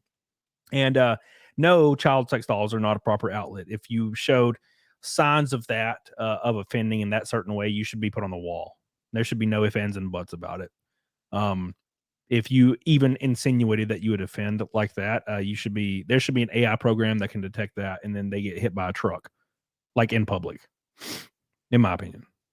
Like, because if that's something that you desire, like, just kill them. Just Look, please. the only exception I would say is the Romeo Juliet law. Apart from that, if you are over the age of consent and you are messing with someone below that, you are in jail. Throw away the key. You're there for the fucking rest of your life, as far as I'm concerned. Yep. No excuse. No excuse. None. Zero. Zilch. Doesn't matter about, let's keep it equal, right? Equality for all, right? Doesn't matter your sexuality. Doesn't matter your gender either. If you are over the age of consent and you are messing with someone below that, you are a paedophile as far as I'm concerned, and you deserve the book thrown at you, in jail, lock away, and throw away the key. Yep. And 100%. guess what? The one thing I will say when it comes to prisoners in jail, they do still have a moral code, and they despise pedos. Yeah, I would say They I don't don't. last long. I would say I don't want my tax dollars paying for them anyway. I think we should just hit them with the bus. Joseph says it's everywhere. That's evil. So many people think sick like that. Yeah, just look at it as lowering the population. Cecilia says even if it's a 1 year difference, no. So that's where that like the Romeo and Juliet law comes into play. So in my state, for example, if you're 18, 19, and you're in a relationship with like a 16-year-old or some what have you, then it's looked differently. In the law, in the eyes of the law, especially it depends on the parents and who are involved. But like a 50-year-old can't like bang a 14-year-old in my state. That's kind of the difference. Thank you, Celia. Appreciate you, Cecilia. Yeah, that's what we just answered. Yeah, Squash. That's the there's a hard line basically. Yeah. I mean, if it's common sense, right? Like when I was Yeah. 18, I was dating a girl. When I was 18, my ex-wife was 16 and then turned 17 like a month later. I mean, we were both basically children, we were, like the same age almost. Right. And I don't think anybody would ever look at that in a weird way unless it's like, somebody that's driven like crazy, like, or like extremist in that position. But if the morality can be questioned, I'm pretty sure it's the wrong morality. Right. So if you're like, I don't know about this, then you're probably right as far as people being underage, as far as there's other people that go the other way with it and say there's women that get angry when 35-year-old men date like 23-year-old women. They're both adults, so I don't care. So what, right? Right. Who cares? To me, like if you're over the age of consent, right? And let's say you're interested in someone older, fine, whatever. You're both adults at that point. Yep. Have at it, right? To me, unless you're underage, right? Yep. To me, age is just a number. Yep. It's more to do with, how you feel, how you act, who you are. Yep. You know what I mean? Yep. It's this Bruce says those people are always jealous and bitter. Yeah. Well, it's a different conversation entirely. That's when those women that are angry about that when they're in their mid-30s, about men that are 35 dating 22-year-olds is because they used to be that 22-year-old dating the 35-year-old and having a great time, and now they're not. So they're just pissed. The dating pool does not include them, and that makes them angry. It's like me being angry that I'm not in the NFL, but I don't care because I'm not a 35-year-old woman. So you know what I'm saying? That's the whole point. But yeah, that's Leon says that's called hitting the wall. Well, it depends. Like, so you got to be real, right, Leon? Like, you have to be real. Like, I'm 33, about to be 34. And I know you're still a baby. I'm still so young. Yeah, I'm still. I generally understand my opportunity as far as dating. I get it. Right, but I feel like that's a reasonable way to look at it. But there are women that grew up and they were really attractive and they got 900 compliments a day. They had like 20 simps in their DMs, dudes saying they'll buy them everything just to be with them. And did they get to like 34, 35? They get the natural like weight gain. They never worked on fitness, so they don't really, what I'm saying? It's just life happens. And it's not necessarily a bad thing. It's just you have to understand where your dating pool is. It has changed. You no longer have that same like 22-year-old. I went to Las Vegas and this like millionaire wanted to like boo for me in the bathroom. That's no longer a thing. Now your dating pool is now the 38-year-old man that makes $82K a year and he's out of shape. Like, because that's just how it is. I mean, dating in your 30s, that's how it is. I don't. You know what? I kind of understand where you're coming from, but I actually disagree. My dating pool, limitless. I am open to all opportunities. As long as I'm interested in the guy, then okay, game on, right? Yeah. But yeah, people I think would actually be surprised of what.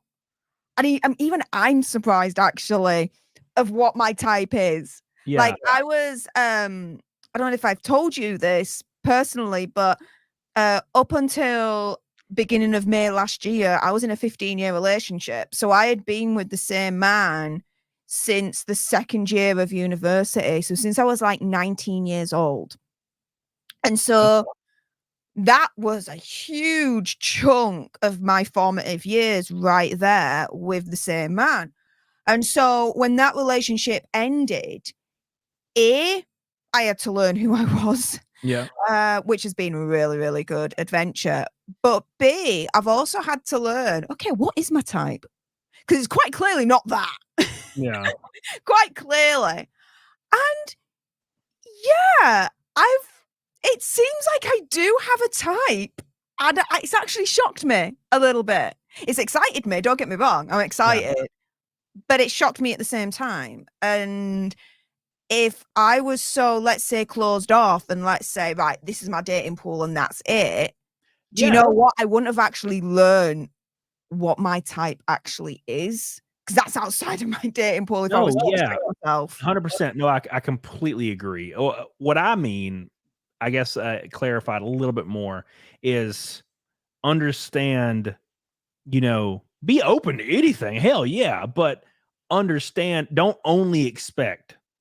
You know what I'm saying? Like people getting the reason people end up being older and single and maybe not they haven't come out of relate. The reason I'm older is because I was married for a long time. But people that have never been married and they're like 38, they're mad about these 35-year-old men, 40-year-old men dating 22-year-olds is because they only expect that because they've been told their whole life to expect the best, never settle, and so they want this mythical man that'll likely never be interested in them. Now, is it possible? Sure, but like they have to realize that their dating pool has gotten way smaller. Now, like if that guy walked up to you, like 38 years old, he's buff, he's sexy, and he makes like $480,000 a year, and he's like, "What's up, girl?" Like, yeah, let's do it.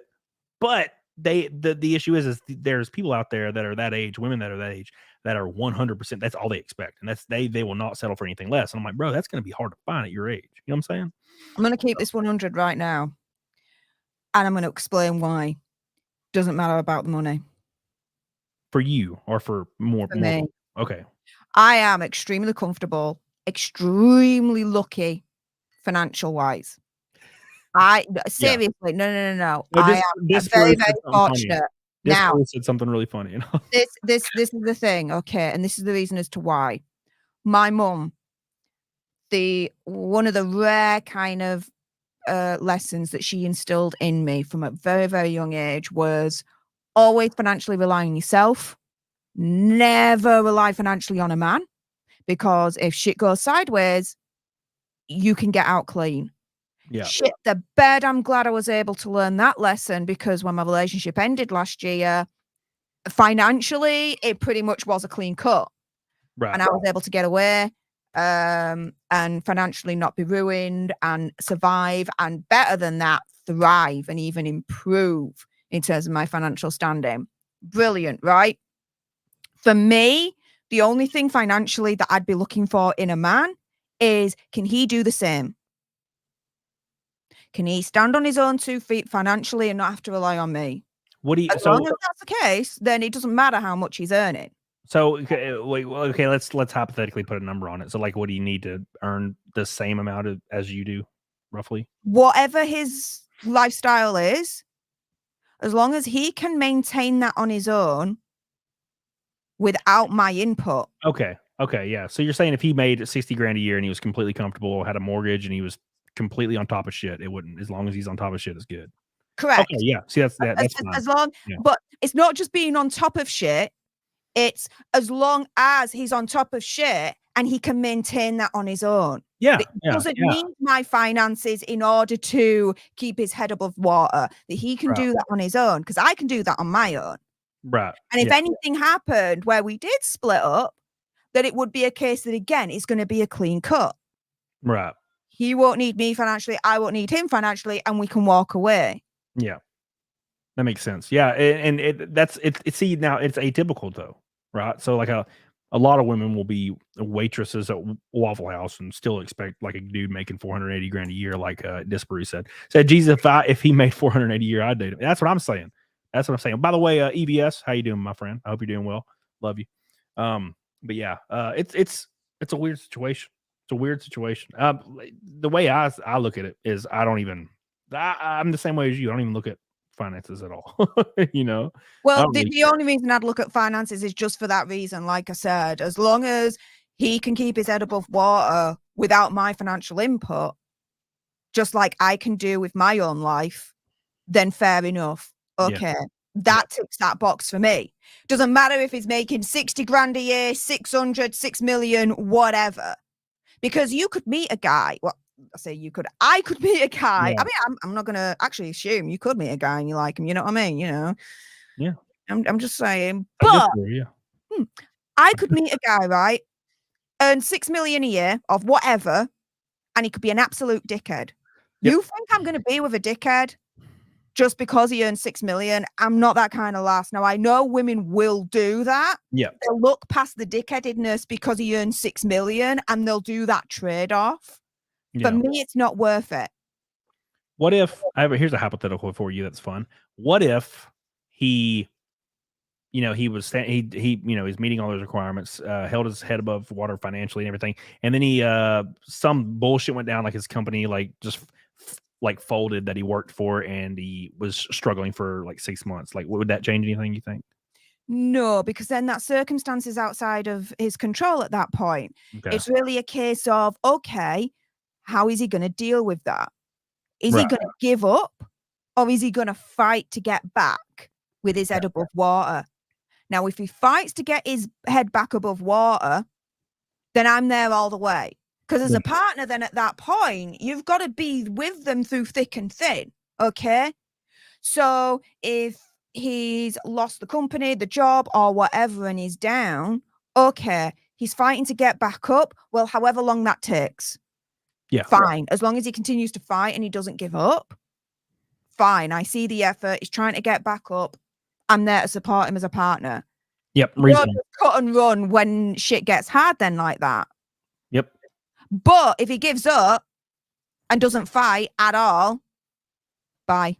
Yeah, which I feel like is a reasonable response because I've said the same thing. Like, as long as you're willing to better yourself and you're working towards that, then can you really fault somebody? It's hard to say if you could. No, you can't. You can't at that point. But as a partner, like I said, you've got to be with them through thick and thin. And so at the low times, as long as they're fighting to get back up, you're there to support them, to help lift them up. Yep. Yeah, because if you can tell, I mean, if it's been 2 years and they're just sleeping every day and they're not utilizing their resume or building the resume, I mean, it's pretty obvious to see if they're working towards something or not. Correct. So so I agree with that. That's the same thing I would say. And people in the chat, if you've got a problem with me saying water, hello, I'm Yorkshire. It's my accent. It ain't going to change anytime soon. So just deal with it. Okay. That being said, make sure you guys like the show. We're 205 or something. Shit, what did I say? 205 or 199, 198 till Naked Snake. I don't really remember. But I have something that's interesting that I've been wanting to talk about for a long time. That I haven't talked about it. But I was asked to apologize. So wow, it's been a while now, but I accidentally pissed off a whole community, completely accidentally, because I had no idea what any of this shit was about. And I was asked to apologize over it. And I've never actually talked about the apology itself and what I was asked to do. It's kind of corpy. It's kind of corpo. So I'll actually show it. So what you can see here, the actual apology itself, what they wanted me to do. And I've never showed this before, but this will be fun. So this is kind of the corpo speak of how they want you to disingenuously follow an apology that basically isn't even really written by you. Keep in mind, I'm not employed by these people, so I'm not really sure what they expected here. But you can see right here. So So this is a like from the actual management of this company. And it says right here, this is parallel to the whole Gina Carano thing, where Kathleen Kennedy's like asking that you have to publicly apologize, you have to block all these people, and have to do all these things. So it says right here, it says from management, it says something. This is what they wanted me to tweet out as an apology, like in quotes right here.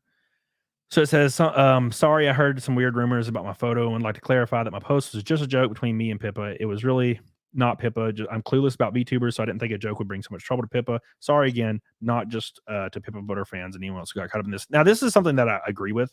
But I could have just tweeted this out myself without being told to do so. And you can tell here's the actual like bullet points of what was asked to like hit. Like number one, it's like an apology to you and whom it affected. To clarify, it was a misunderstanding. And it's not literal, which I already I'd done this way before. So I actually did this within probably an hour of tweeting it, because it started blowing up. So I clarified. I was like, this is not Pippa. Which I feel like it was pretty obvious, but I guess, I didn't really understand the community and how crazy they are. And then number three, it happened because he, which is me, doesn't know anything about the actual VTuber stuff itself. And which is kind of gay because I actually enjoyed that whole, I actually enjoyed the whole interaction with all the VTubers. They were really fun. They had great personalities, but also their management teams kind of, I think, fuck everything up, to be fair. Disper says, one thing to bear in mind is if VTubers are related to a nation like Korea, Japan, they have far more formal rules than us, so this may not be unusual from them. Yeah, but so the thing about them is they're not Japanese. So that's the issue. I could understand if it was from another one of the like Japanese portions, but even though I'd still tell them to eat my ass, to be fair.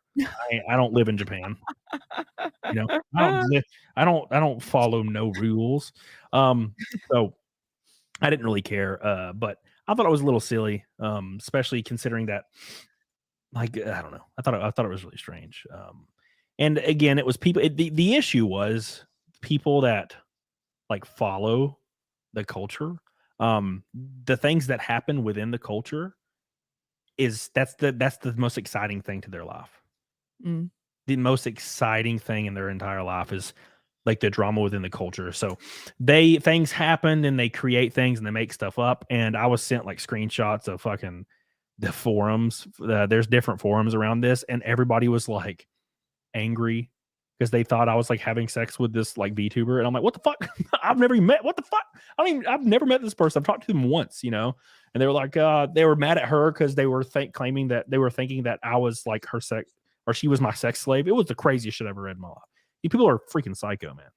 They're freaking psycho as fuck. But that's just how it works. Is this over that one photo you fake tagged? Yeah. Well, I didn't even fake tag it. It was like a fake dox. It was like literally a girl that has been in like 90 pictures on my Twitter, that I train with at the gym and stuff, and has been to my meetups and been to comedy shows and been to like so many things. And it was the same person, but I put a tiny emoji over their face and was like, LOL, it's not this person. And the fucking internet went the ham. And I'm like, how do you not know? And they were like trying to like match like moles on her hand to like the moles on the hand that they thought was a person. It was crazy. It was fucking crazy, dude. Wow. But people saying the company's literally Japanese. It's not. It's Canadian. FaZe Connect is based out of Vancouver, Canada. For people thinking it's Japanese because it looks like Japanese characters. No, that's just your weeaboo showing. It looks like anime. No, you Avatar Last Airbender. Where do you think it was made? Yeah, not Japan, bro. Even though it is my favorite anime. I'm gonna be honest. Oh, you had fun with them. What? You had fun with them. What, the FaZe Connect people? Yeah. No, I didn't. Well, I did. No, well, I guess. It sucked, man. I thought it was funny. But yeah, I fucked all that up pretty good. I fucked that up pretty good. Let's be honest. The day of the rake. Rich says, sorry to ask this, but why does Europe not really fund Ukraine? We give more than Europe and it's not even our border. Is it unpopular in the UK? Well, UK has like $7 What are you talking about? How they gonna fund Ukraine? Fucked. Okay, so if I get that question right, because it's a bit wordy and slightly confusing, Europe relies more on Russian gas than the UK. Yeah. So Europe has to take a hardline stance against Russia with what they're doing with Ukraine. For geopolitical reasons, we won't get into that. But they have to walk a fine line of not pissing them off too much that their gas supply then gets cut off. Yeah. The UK, we don't rely on it too much or as much as Europe. So that's why, as far as I'm concerned, yeah, they've got stronger support from the UK than they do from Europe. Also, as well, when it comes to Europe, you've got 27 fucking nations, and for anything to happen, all 27 fucking nations have to agree. Yeah. Good luck with that. So, yeah, even if Europe, like say the European Commission, the European Union actually wanted to support Ukraine, to do certain things, a lot of it actually won't come to fruition because you'll have a couple of member states that'll be like, nah, piss off. And if that happens, then it don't occur then at that point. Yeah. I hold a pretty simple opinion. I just don't want to give my money to nobody. That pretty much explains my entire position right there. I just don't want to give my money to nobody, and I keep giving my money to everybody, and I'm tired of it. I'm so tired of it. But that's just how this works. Speaking of money, are you doing Naked Snake? You said in the chat you want to do next. You want to do next? I'll do. But bear in mind that I'm only going to be here for another 10-15 minutes because shit. Well, never mind. Maybe, probably. Thank you. Well, I'm glad you're here. Thank you. It made me take my mind off being pissed for 10 minutes. You're welcome. I just got a bit pissed off because it was I kind of felt like with what you were saying earlier on, even though you weren't intending that, I thought I could take it another way of, hold on a minute. You say all these creators that have been on your channel before and they're not now and they're ignoring you. Well, I was on the channel before and you didn't invite me, and people could take it that as well. And it's no, fuck off, mate. I didn't even get an invite, you bastard. So let's rectify that shit right now. That is why I clarified, and I know I'm missing some people when I say Nick Ricado. Because even Zia's on my show every Saturday. And I didn't say Zia, and Zia's definitely one that's always been with me. But then again, what I mean, I don't know if Zia might change. If Zia started getting 1,500 concurrent every show, she might change. She might be like, you know what, fuck, Cody, I don't want to be on your show anymore. I'm just blame. I'd be like, this is the thing. As far as I'm concerned, loyalty, friendship should exist, and those that don't live by that, I don't want to know. I don't want to know. And I've had to learn that the hard way when I entered the whole internet sphere, because I thought everyone was like that. Yeah, friendship, loyalty. It was a steep learning curve to learn that not all people live by that code. Oh, that's for damn sure. That's for damn sure, man. I've had knives stuck in my back. For people I cared about. Yeah. Now, granted, I don't talk about it. I just ignore it and move on because I don't like getting involved in gay drama. But dude, I've had so many situations like that happen, and even in real life, where I have friends that have talked to me regularly my entire life, and there's 2 of them, mind you, 2 in real life, and they still are here. Shit, I see one of them every day at the gym. We're still here, and we've been kids together. Then there's those other friends that will get a girlfriend, and they won't talk to me for 3 years. And I'll text them, and they won't respond. And then, of course, when their girlfriend leaves them or breaks up with them, they're like, "Hey, man, you want to hang out?" I'm like, "Of course you want to hang out." Until they get another girlfriend, they don't treat friendship the way that other people like to treat it. They're convenience. Their friendship is dealt in a convenient manner. If it's convenient for me to be friends with you, I will. If it's not, I will not. That's how that works, unfortunately. It's fucked up and shit. It's fucked up and shit. And also, we're 198 away from Naked Snake, with 10 minutes left with Steph being with us. 230 negative snakes in a row is what we're up against. Cecil betrayed Camelot confirmed. No, Cecil's my boy. I talk to Cecil every day. Me and Cecil literally talk every single day. There's a lot of people I talk to every day, like that I know from online, like Anna, that Star Wars girl. Talk to her almost every other day. Nina, Zia, Nick. There's a lot of Disbrew. Shit, I've been talking to Disbrew way more than like I have been. Wicked Virtue. There's a lot of people out there. But there's a lot of other people that fucking they just one and done my ass. They were like, "Hey, come on my show," and I'm like, "Oh, dude, hell yeah!" And I come on the show, and then now they're like, "All right, I got that. You fuck off." I'm like, "What the fuck?" And that's just disgusting. Like people that climb on each other to, go up the YouTube pole. It just we should all be lifting each other up and not stepping on each other. It's much easier. And then that means that everyone has the chance to go up and improve and be successful on this platform. Yeah. Yep.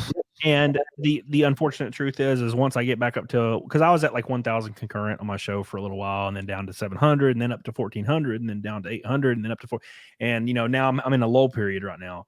So as soon as I get back up to 1,000, those people will be in my fucking text messages and in my DMs again, like usual.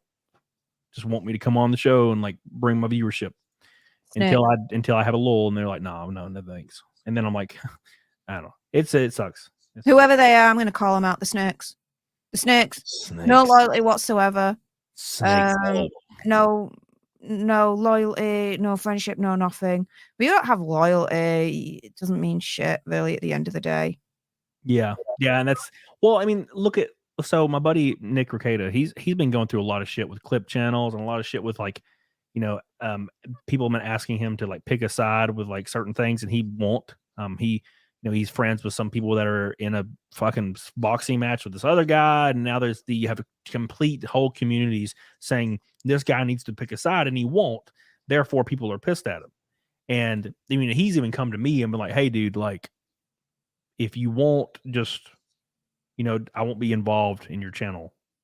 You know what I'm saying? He's like, "Dude, I'll take the bullet and don't even fucking be involved with me." And we'll keep it 100 like through text message and be bros, but I don't want you to suffer from what I'm getting hit by. And I'm like, no, fuck that. Come on my show.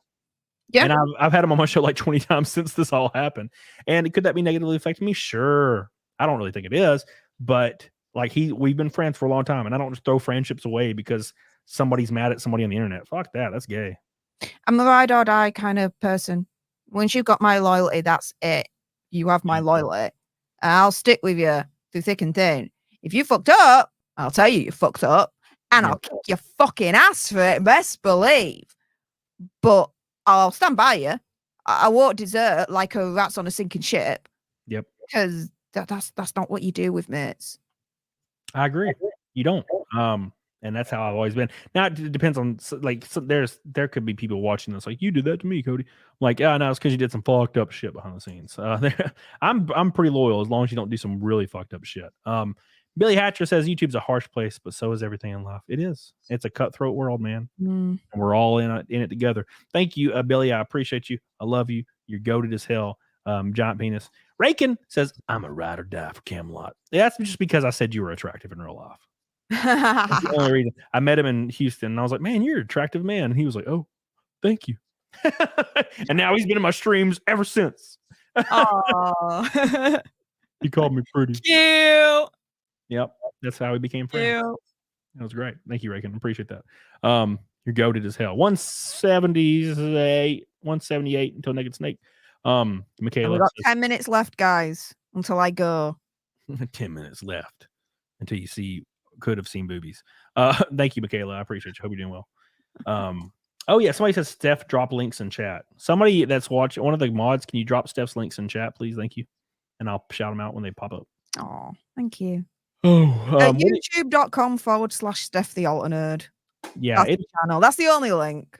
YouTube's been weird, man. Like YouTube is so strange with ebbs and flows, and just depending on like what month it is, man. My videos will do really well. My videos will do poor. They'll do well. They'll do poor. It's just freaking wild. My alt channel, which is not even connected to my main channel, I guess the algorithm hasn't realized that it's me. It is exploded. It almost got 1 million views last month. My alt channel. That's not even. I haven't even messed with it. It's just my editor runs it. And I'm like, damn. It's doing better. Well, you'll have a piece of that. That's fair enough. Yeah. I mean, yeah, I'm going through the ebbs and flows at the moment in terms of not my views. They're steady. It's just more the subscribers. So for those that don't know, YouTube sometimes like to purge. And I'm definitely fighting a purge at the moment. And looking at this, I'm like 370 away from 78,000. So yeah, if someone shares my link and you guys are kind enough to hit that subscribe button to help me to get there, I'd be forever grateful. Because yeah, I don't know about you, Camelot, but I'm definitely fighting a YouTube purge when it comes to my subscriber base at the moment. Yeah. The views, no, but the subscribers definitely. So anything that anyone can help to fight back against that, for myself and Camelot, it seems like you're going through that at the moment from your reaction. Yeah, just make sure you subscribed. Because a lot of people, when you get unsubscribed by YouTube during a purge, you don't realize it. Yep. Because they don't warn you that they've unsubscribed you. So always double check that you are subscribed to your favorite creators. And for those that are suffering through a purge, support those creators and just subscribe to the channel. Just to fight that purge back. Yep, 100%. And if you work with creators and they work with you, and if they're going through a lull and they come to you, but give them some love and don't be an ass and leave them on red like everybody's doing to me. Thank you, except for Steph, obviously. Except for only one person, that's Steph. No, Rakin says, unless I get a multi-million-dollar contract, then F Cody, I want a Ferrari. Thank you, Rakin. I appreciate you. I love you so much. 168 till naked snake. Hey, that rhymed. This Brew says the whole Nick drama is so insane to me. I've not been following it, but he's a nice guy and so funny. I don't know why people expect him to get into the drama. Well, it's because you have a rabid fan base versus a rabid fan base, and Nick's in the middle of it, right? And so you're only going to piss off everybody. You know what I'm saying? Like if you have two people, part of these rabid fan bases, and you're kind of in the middle, and you don't really have either of the fan bases except like a little small percentage of them. If you don't side with one of them, it's going to piss someone. It's going to piss the other side off. But if you don't side with either of them, and I mean like over the top side with them, like I am with this person, fuck the other person, then you will be hated by both groups, which is even more damaging, which is what Nick's doing. He's been friends with Eric July forever. He's been friends with Dick Masterson forever. And he doesn't just shit on Dick Masterson, or he says he doesn't like, certain things, but he's not going to completely swear him off and say he's not friends with him anymore. And he's had direct talks with Eric July. So it's just a weird situation. And it's just leading to this whole shit show that I don't even think should have happened, to be fair. But that's just how it is, man. That's just how it is, unfortunately. And I don't really know how you solve that, So I guess I don't know, man. I guess it was bound to happen eventually. And then EBS got sucked into it, or was in it. I don't know. I don't know the whole drama. I don't really keep up with it, but I just like talking about the legal aspect of it, which got me in trouble too. So that's just how it is, man. That's how it is. Have you ever had any online beefs that almost destroyed you? Online beefs, yeah. Almost destroyed. Hell no. You know what you do with online beefs? So Andy and I, through the years, we faced the Snyder cult. We've faced the Amber Turd cult. We most recently faced the Sugars, which are essentially the ardent supporters of Harry and Megxie. And every single time we've beaten them. How? We just monetize the morons. We just monetize the fuck out of them. We don't give a shit. So, for example, the most recent onslaught with the Sugars, it was all because when I had booked my tickets to go to LA, initially San Francisco for some work stuff, and then LA for additional work stuff with YouTubers and friends that I know there, this, that, and the other, blah, blah, blah. The night before we did a stream on one of Andy's channels, Andy and I were talking about potentially going to Montecito whilst I was there, because who's in Montecito? Hazza and Megxie, right? Yeah. We wouldn't harass, we wouldn't go onto any private land or anything like that. We would just stick to the public grounds, this, that, and the other, right? Okay. We sought legal advice. We got the go-ahead legally. We were fine to do what we were planning to do. We then announced the next day on the stream that it was something that we were considering, something that we were potentially going to do whilst I'm over there. In bed. The sugars came out. Oh my goodness, they made themselves known. They were accusing us of cyberbullying, harassment, stalking. We did neither of that. However, they should look at themselves in the mirror because I got, because I found out Andy didn't get this, I got death threats. I got a lot of harassment, a lot of nasty shit thrown my way, and a lot of cyberbullying. So really, when it came to the sugars, they were calling me all the names under the sun, but they were actually doing it, not me, right? What did I do? Monetize the shit out of them. Every single day for about 3 weeks, I did a video on the sugars showing them how they're the harassers rather than me. And then every weekend when I did a live stream, I exposed them and showed everyone all the DMs and all the death threats that I was getting. After 3 weeks, I went on stream at one point and I bought, because I always wanted it anyway. So I thought, you know what? Perfect timing. I got a buttload of Vivienne Westwood jewelry, wore it on stream and said, thank you, sugars. I then noticed on Twitter, a lot of the sugars then turning around and saying, oh, we're going to have to leave Steph and Andy alone because they're making money off of us with what we're doing. Yeah. Well, that's how you do it. You monetize the morons. Yeah. And that's the thing is they never realize that they're just creating a Streisand effect when they go after you. And it's always because their egos can't handle any form of criticism, which is so weird to me. Like, correct. Just say okay and move on. But people, for some reason, can't do that. And like, you guys are supposed to be well-adjusted adults deep into your 20s, 30s, 40s, 50s, and you can't handle like any form of criticism. It's so strange to me, bro. I get criticism like 99% of the day, and I'm just like, LOL, I agree, whatever, Not everyone's going to agree with you, and that's okay. Yeah. But on my channel now, whenever I get super chats or whatever, I call them sugar bucks. And like literally monetize the morons, right? And I'm completely 100% upfront about all of that. And whenever we notice a sugar in the live chat, I literally have an animation that I paid for my animator that I go to that pops up saying sugar alert. Yeah. Like, because the thing is, what all mobs try to do, right? With you, with me, with other YouTubers that they target, is what we were talking about initially earlier on in this stream, right? Censorship, to silence you because you're saying something that they don't agree with. Therefore, instead of having a conversation about it, they want to get rid of you. They want to remove you from social media existence. Yep. Nah, I don't think so. I don't think so. I'll just monetize you and make money from it, like, because then what you're doing is you're taking the power away from them and you're adding it to your own. Yep. And that's kind of that was probably the biggest period for me is when people were being in the chat every day, like shaming people that super chatted. It just led to more super chats. That's all it did. It just led to more super chats. And they finally caught on and like stopped doing that. Yeah, like, because when they recognize that you're actually benefiting off of their hate rather than diminishing, they realize it's not working. Yeah, there was like one specific show where there was just the chat was just, there was a lot of them in the chat, a lot of the angry people in the chat that were going after me.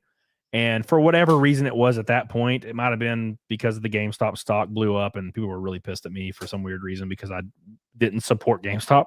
Because my channel was like originally based off of working there and it being negative. And there was one time where the entire chat was just filled with that shit and people were just dropping like $100, $200, $500 super chats over and over and over just to like piss off those trolls. And I was like, God damn, thank you trolls. You really helped me. But that happens on my channel as well. Whenever we see a sugar and that the sugar alert has been sounded, then yeah, the support comes through because they hate seeing that support to a creator that they're hating on. But this is the thing, right? When and I've said this, I've been completely open with them about this. I'm like, you are double morons. because you are currently viewing my stream and making comments. What's that? Regardless that you're hate viewing me and your comments are hateful, either way, YouTube is seeing you, seeing your view, and seeing that you are interacting with my stream, which then only means one thing. YouTube sees that and is like, oh my goodness, all these viewers, all this interaction, including your viewing interaction. Let's push this stream out even further and promote it for more people to watch the stream and for this content creator to be even more successful with the stream. So they're actually, with their views, their hate views and their hate comments, they're actually helping rather than diminishing the creator that they're aiming for in the first place. And those morons still don't get it. And I'm like, do you know what? All day long view my channel. All day long come into my live streams and chat. Because guess what? I'm actually benefiting from it. It's not diminishing me at all. Yep. I think it is, and it is, and it's funny as hell. Yeah, it's just what I do when I'm in situations where I don't really care for a creator, which is very rare.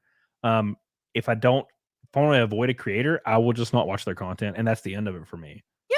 Which is it's probably the most damaging thing you can do to a creator, but people can't do that. They have to like wish death in the chat, call them scammers because they get super chats, call them scammers because this is their job, or all this shit. And it just helps the same channel. It helps those channels when you do that. Patrick Todd says sugar bucks for Camelot. Thank you, Patrick. No.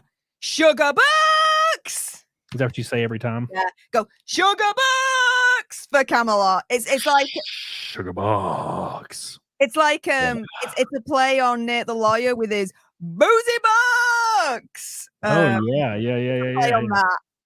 Oh, boozy. Yeah. Oh, I know. Tell me about it. Jesus.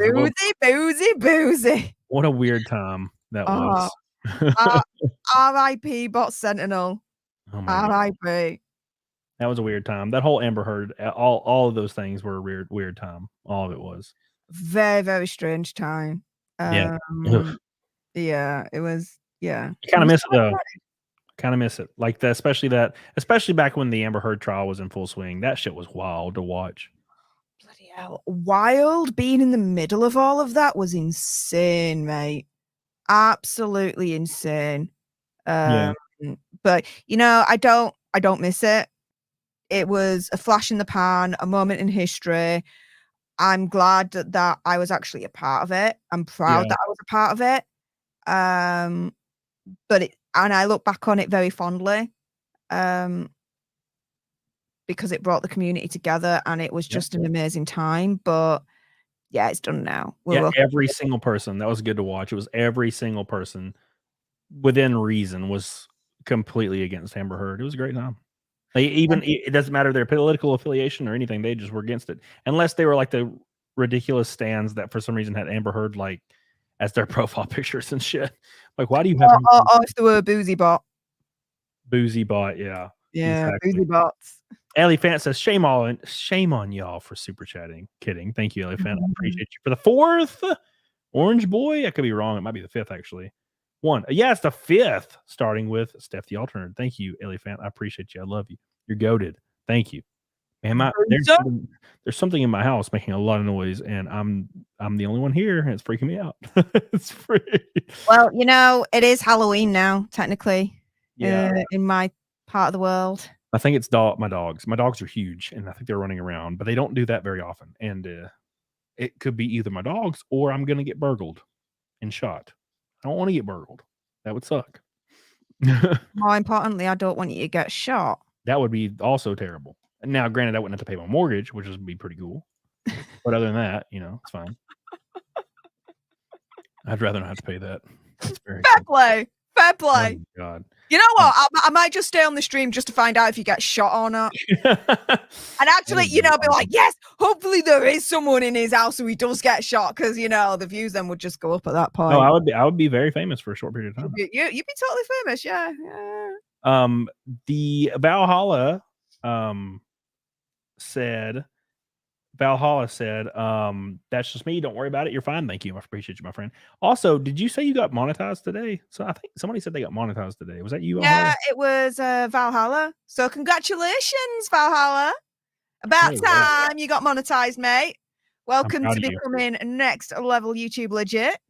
I'm proud of you. It was really weird for me. I did YouTube religiously for like 4 or 5-ish months.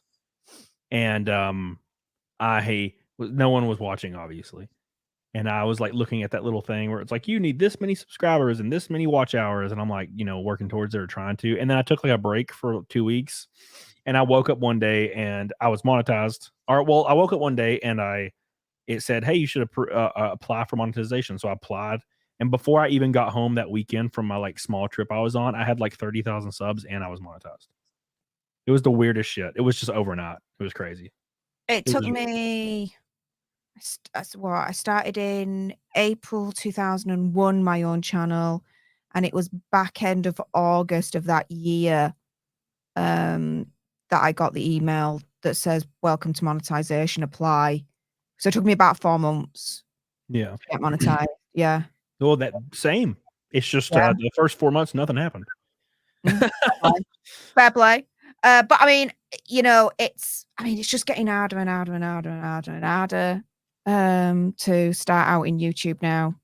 Yep. So if you want to become a content creator and you're umming and ahhing about it in terms of YouTube, don't delay, just start it. Start it now. Yeah, you have to start and you can't stop. Yeah. Even when it feels like no one's watching, because that's when it just takes off, is when you don't think anybody's watching. And I actually used this exact same theory on my other channel, my new like clip channel. I told my editor, I paid my editor, I'm like, hey, upload a clip, like 3 to 4 clips from each of my shows with different guests, and put them on the alt channel and schedule them out. And we started this like 6 months ago, and I've been paying him and making $0. I've been paying him money and making no money in return for 6 months. And finally, around the 6-month mark, one of the videos posted just went to like almost 300,000 views. And then every subsequent video was like 10,000, 50,000, 60,000, 10,000, 60,000, 10,000, 50,000, like in a 2-week period out of nowhere. It's like the algorithm was like, oh shit, this guy's making content. And we didn't even notice it. And boom, it just went nuclear, 10,000 subs within 2 weeks. And it's slowed down now, but it's basically can stand on its own 2 feet now. So now I can, upload content there whenever I want and have kind of like a backup plan for any other reason. So you just got to continue doing it. Rich says, I assume you have weapons. The UK only has skates, apparently. Yes. Yes, I have several weapons. All kinds of shotguns, handguns, all that stuff. I live in Alabama. Of course I do. What's the biggest caliber you've got? Biggest caliber I have? Oh, well, I guess you can't really include a shotgun in that. No, because that's bar, but yeah, it's 45, I guess. 45 cal. Yeah, would be the biggest like pistol. Okay. And in terms of shotties? Huh? In terms of shotties? 12 gauge. 12 no. Yeah, it's a big fat bastard. Is it semi-auto? 12 gauge. No. Bloody hell! Seriously? It's like a big old fat ass like shotgun. How is your shoulders still intact? Look how big I am. Ain't nothing. I used to shoot a Mosin, like an old World War II, like short barreled version all the time when I was a kid. Bloody hell. Yeah. Shit the bed. I it's all because of my ex, but I tried like I think it was like a little mini like 6 gauge shotgun, semi-automatic. It was pink. Pink camo, I remember that. And I was aiming at the what is it, the clay pigeons. Yeah. And 6 of them flew out. Beginner's luck, I got 4 out of 6. Wow. I know, right? And so my ex, he was like, yeah, I'm not having this. So he, just so that he could reinstate his manhood, he then went on and he shot 6 out of 6. And he was like, yeah, now I feel better. Yeah. There's a lot of things I want. I want like a 50 cal, like long barrel, like sniper. Why would I want a 50 cal? I mean, that'd take out an elephant and then some. Yeah, and also I want a just completely decked out AR-15. I would really like a nice AR-15. They used to be so expensive. They're really cheap now. How cheap? They're like $399, $499 here, like $499. You're talking a couple of grand minimum. Yeah, they used to be $2,000 in like 2008 or 9. I remember going to the gun store and they were like $1,600-$1,700 because it was like during the whole Obama, they're going to take your ARs shit. And now you can get one for $399 at the like store like 5 minutes down the road. And I live in Alabama. You can just go buy one. Like they'll do the normal background check like usual, and then they'll give it to you. Really, it takes like 3 minutes. It's great. Tell you a fun fact about the UK though, when it comes to firearms and whatnot. So we obviously do not have the constitution. So you really have to jump through a lot of hoops to get a full firearms and a shotgun license, because there's 2 licenses. You have a shotgun license, you have a firearm license, so they are separate. And then once you get them, particularly with the firearms license, you have to apply to the police every single time you want to have a new caliber that you've never had before. Yeah. And a new firearm that you've never had before. And the firearms themselves, they will then essentially, there's something called open ticket and closed ticket. So an open ticket means that on that particular firearm with that particular caliber, you can basically use it anywhere. Of course, within legal reason, you know, you're not going to use it in a freaking, I don't know, supermarket and shoot the place up, right? Yeah. Yeah. But more like for hunting, like, you know, if you're going to use that firearm for hunting, you can use it anywhere as long as you've got the landowner's permission. Closed ticket means that either you are restricted in terms of what land you can use it on, which means that the police have to go out to that specific land to grade it and to clear it for that firearm and caliber, or you can't use it on any land whatsoever. It can only be used for target practice, and that is it. Yeah. That is it. And so you really got to jump through a lot of hoops, not only to get the license, but then to acquire the different firearms and the calibers that are with all of that. Now, once you get, you know, the calibers that you want in and the firearms that you want in, when I can't even say this politically correct, so fuck it. When a big, massive shooting event happens in America that's absolutely nasty, evil, like that kind of bullshit, right? They shouldn't even happen, but does, unfortunately, in your country. What we see happen in the UK is that all of a sudden there's a big, massive uptake in America of people buying calibers, firearms, and all that lot. Because then there's a big, massive uptake of people buying more than usual, it means then that there's less that's exported to the UK. So that then creates a drought, or it gets a bit harder during a certain period of people in the firearm community in the UK getting the calibers and the firearms that they're wanting. Yep. That's brutal.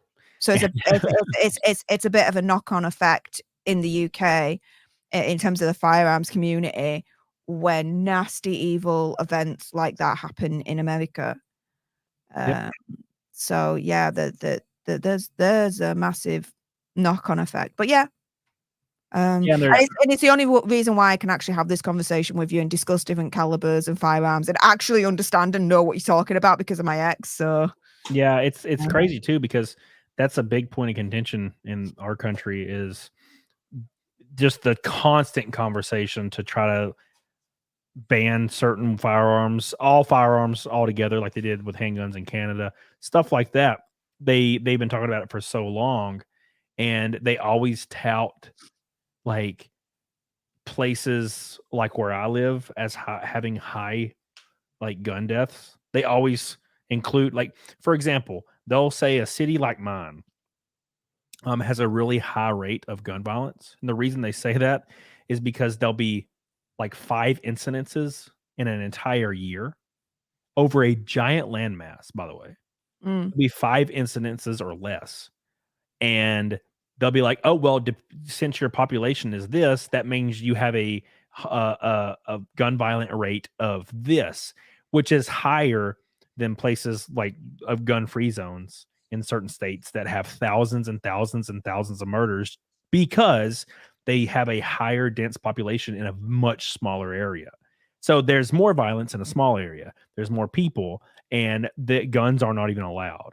But then they say, well, places like your small town in Alabama, which is actually much bigger when it comes to the size of the city, has had 4 incidences, and they have like 5,000. Like, well, technically, based on the math, you have way more gun violence, and that's how they try to manipulate those numbers into trying to encourage people to stay in cities where they're just going to get their face blown off by somebody that has a firearm illegally.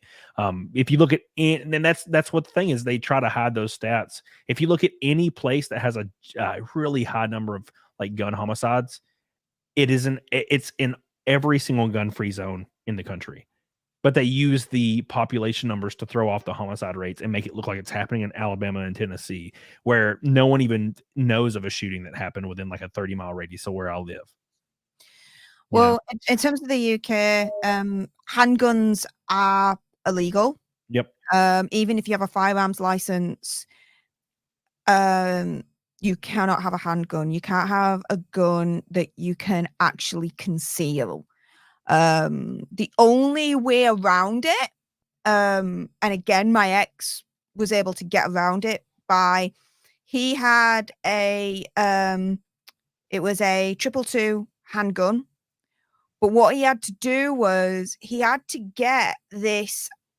The only way I can say it is a metal rod that goes around the handle, and the metal rod comes out past the hammer so that it's a certain length. So instead of the length of the handgun being this, which you could easily like put in your pocket and conceal, it's like this. It's like double the size at that point, so it can't be concealed. Yeah. That is the only way, to my knowledge, the local police firearms unit, wherever you are in the UK, because there's different ones, will allow a firearms license holder to have a handgun as long as it has that rod on the handle that extends out, so that basically doubles it in length and size, so it can't be concealed. Right. That'd be the only way. So it makes it completely useless. Well, not necessarily. I mean, it still works. It still shoots and does its thing. But in terms of concealment, it takes that out then at that point. And Michaela brings up a good point. She said there was a bomb threat and a shooting at Bridge Street a few months ago. Right. Exactly. So the most important thing about your statement is there was a shooting at Bridge Street a few months ago. There is like 8 of those a day in downtown Chicago.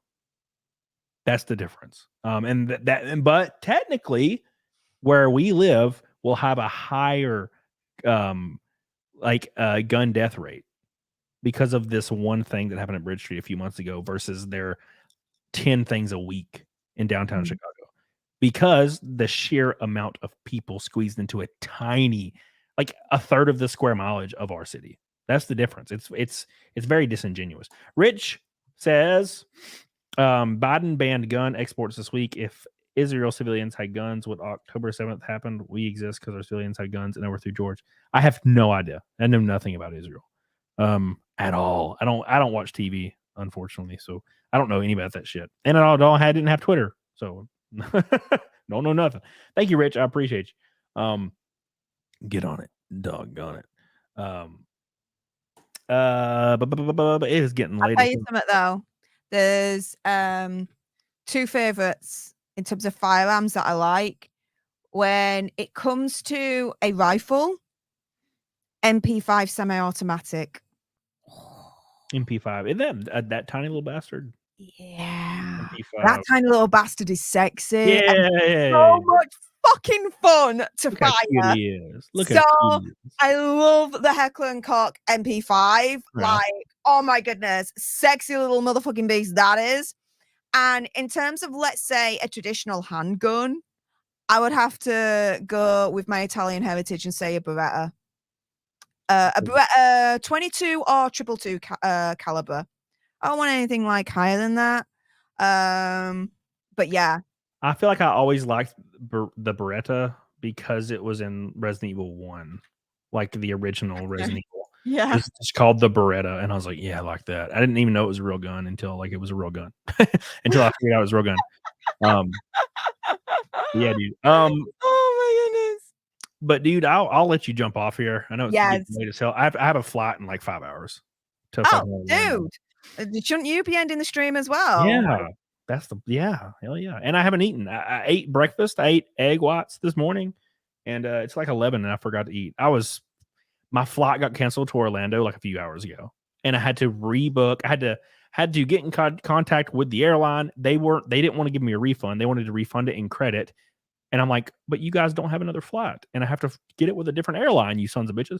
So eventually they actually just gave me a full refund. And then I had to rebook with Delta for way more money for tomorrow at 5 a.m. So I was like, yay. Sadness. the absolute sadness. And then I made the fly again. And then I'll sleep all day tomorrow too. It's gonna be awful. And then everybody at the damn place I'm going to, like there's a few of my mods there, and they're gonna be like, hey, hang out with us. I'm like, bro, I'm gonna sleep. Oh, you're not allowed to sleep. But I doubt it. I'm going in there and lock my door, bro. Lock my door right now. Ain't happening. 1911, son. Hell yeah, dude. I always had a weird fear of them because sorry, is he talking about the 1911 Colt? I have no idea. Because if so, respect. Look how cute he is. 1911s are cool, but I was always there was that weird thing for a short period of time where they would just go off, and it like always scared me because I was a stupid kid. A dumbass kid. You know how it is. Speaking of being a dumbass kid, Renee Galarza with a $100 super chat. My God, look at this motherfucker! Thank you so much. Redwood boy, I like that. Redwood boy, beautiful. Renee's in here every stream, by the way. Damn, son. See, it's always the dude. No matter how freaking many thousands of concurrents you have, in the lull period, the same people will always be here, and that's Renee Garloza. I appreciate you. I love you. But that slide bite is a motherfucker, dude. I know exactly what you're talking about. If you have not got your hand cut by the slide of a 1911, are you really into guns? Let's be real. Thank you, Renee. I appreciate you. I love you. A giant red boy. Let's give him some love. Thank you. And don't forget Elephant with a beautiful orange boy that says Naked Snake on it. Look at it. Oh my God. Yeah. Isn't that beautiful? Thank you so much, Elephant. I appreciate you. We're now 10 away. I think just $10 away. I could be wrong. I can't do the math, but I think it's $10. I might be wrong though. Well, never mind. I do need to go, mate. Never mind. I've stayed a little bit longer than usual, so. Patrick, the first real MP5 I saw in real life was at the airport in the UK. What the fuck? Who had it at the airport?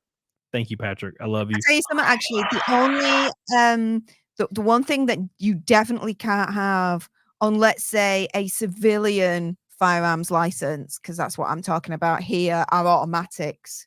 You can't have an automatic at all. You can have semi-automatics, but you can't have automatic firearms on your license. They just will not allow it. Not a bloody chance in hell. I mean, they're hard as hell to get here as well. But of course, our government continues to say we need to ban assault rifles as if they're not already not a thing. But they use that because they prey on extremely retarded people that are uneducated, which is, let's be honest, like 85-90% of the US is uneducated, either left or right. And they just say buzzwords and stupid shit to get like children on board on one side and to trick literal elderly dumbass people on the other side that give their credit card to random scammers that have Indian accents for some reason. Patrick has triggered Naked Snake, and don't forget the Renee Galarza. Dude, I'm gonna have to get going. I'm so sorry. Oh, you're fine. I'm flagging at this point, and I'm actually like. What'd you say? You're flagging. Flagging, like flag. Like the American flag, but then put ing on the end. It's called flagging. It basically means like you're falling asleep at this point. And it's not because you're boring and you're boring me to death, because talking about guns and firearms and calibers is like a really fun thing to do. Don't get me wrong. But it's like past 4 o'clock in the morning. It's way past my bedtime. Why are you awake? Huh? I said, why are you awake? Well, initially I was actually going to go to bed. I saw your stream. I thought, okay, let me dip in for a few moments, and then saw what you were talking about. I'm like, oh, dude, let me come in. Well, I appreciate you. I appreciate it. Appreciate you too, my friend. Thank you so much. Have a good night. Go to sleep. And I will be doing the same relatively soon. Maybe I probably will just lay in bed because I can never sleep before a flight because I'm stupid. So, well, you are stupid if you do that. I agree. All right. I'm going to do it. Thanks to everyone that supported Camelot. Continue with the blue, orange, yellow, red, rude boys. Comment, like, subscribe, all that jazz for Camelot. Keep supporting him and hope to be on another stream soon and finally do a naked snake with you when I'm not basically dozing off. And yeah, you've done it twice already, so it's fine. Appreciate you, my friend. See you later, guys. Bye. Thank you, Steph the Alter Nerd, for taking my mind off the anger I was in earlier that I don't even remember. Some bullshit. Thank you, Slagoless. That Steph, your voice is almost as beautiful as your bobs. Thank you. I appreciate you. It's time for Naked Snake, boys. You guys ready for Naked Snake? Are you ready? Make sure you like the stream. Give your boys some love. I have a new video coming out tomorrow, by the way. It's going to be spicy. My video's been doing great. So thank God for that. So make sure you give it some love. Comes out tomorrow. Follow my my booking agent on Twitter, please. X, I guess. If there's any creators that you like, that you know, that you are mods or their channel and you would like them to be on my channel, just send this a DM, this Twitter account a DM. Thank you. I appreciate you. I can't handle it all on my own anymore. So also I don't have Twitter. So get on it, doggone it. I love you guys. Let's do some Naked Snake because we hit it. Let's give a shout out to Renee Galarza. I love you. Billy Hatcher. I love you. I appreciate you. We were one pink boy away from a pink ass night, but we did hit Naked Snake. Wow. Thank you guys so much. Krista McGough says, F the Norwegian banking system. I tried 3 payment methods. Can't use money. That's so weird that you think they would be like, oh, he's used this here before. It's fine. Here we go, boys. You guys ready for some Naked Snake? Thank you guys so much. This will be my last stream for a while, barring something happens. So we'll see what happens, but I don't know if I'll be streaming again this week. I will be out of town. I need to, so I am taking my laptop and all my cameras and my mics, just in case. So I probably will end up doing it. So letting you know. So let's do Naked Snake and have a good ass show. Sorry, I'm such a downer.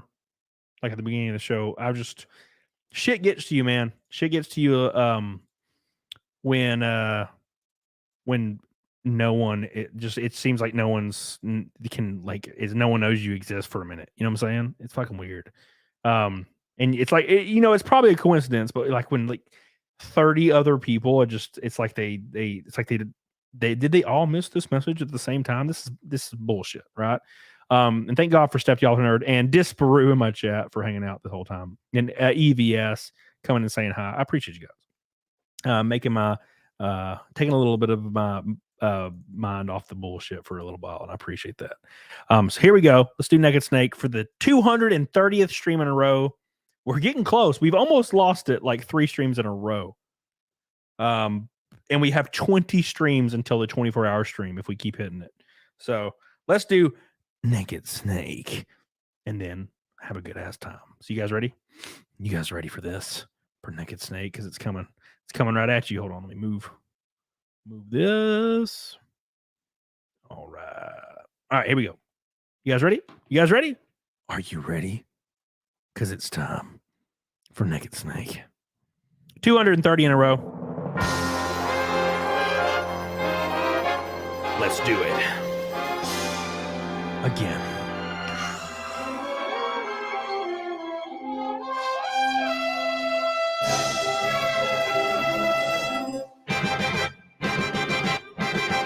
Oh, yeah.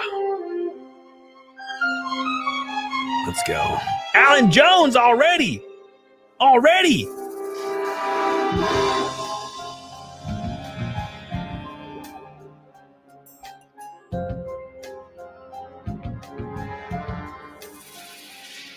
What a thrill with darkness and silence through the night. What of me? Here we go, boys. Searching, Hope you guys are ready. Here we go. Fear in my heart, but you're so supreme. I give my life, not for honor, but for Ooh, snake eater. In my time, there been nobody else. Cry, it's the way I fly to you. I'm still in a dream, snake eater. Here we go, boys. You ready? someday you feed on a tree frog. It's a trial to survive. Can you believe it? 230 in a row. I give my life, not for honor, but for you. Boys, in my time, there been nobody else. Thank you, Steph. Cry, it's the way I fly to you. I'm still in a dream, snake eater. Make sure you like the stream. I appreciate you guys so much. One more time. Let's go. Here we go.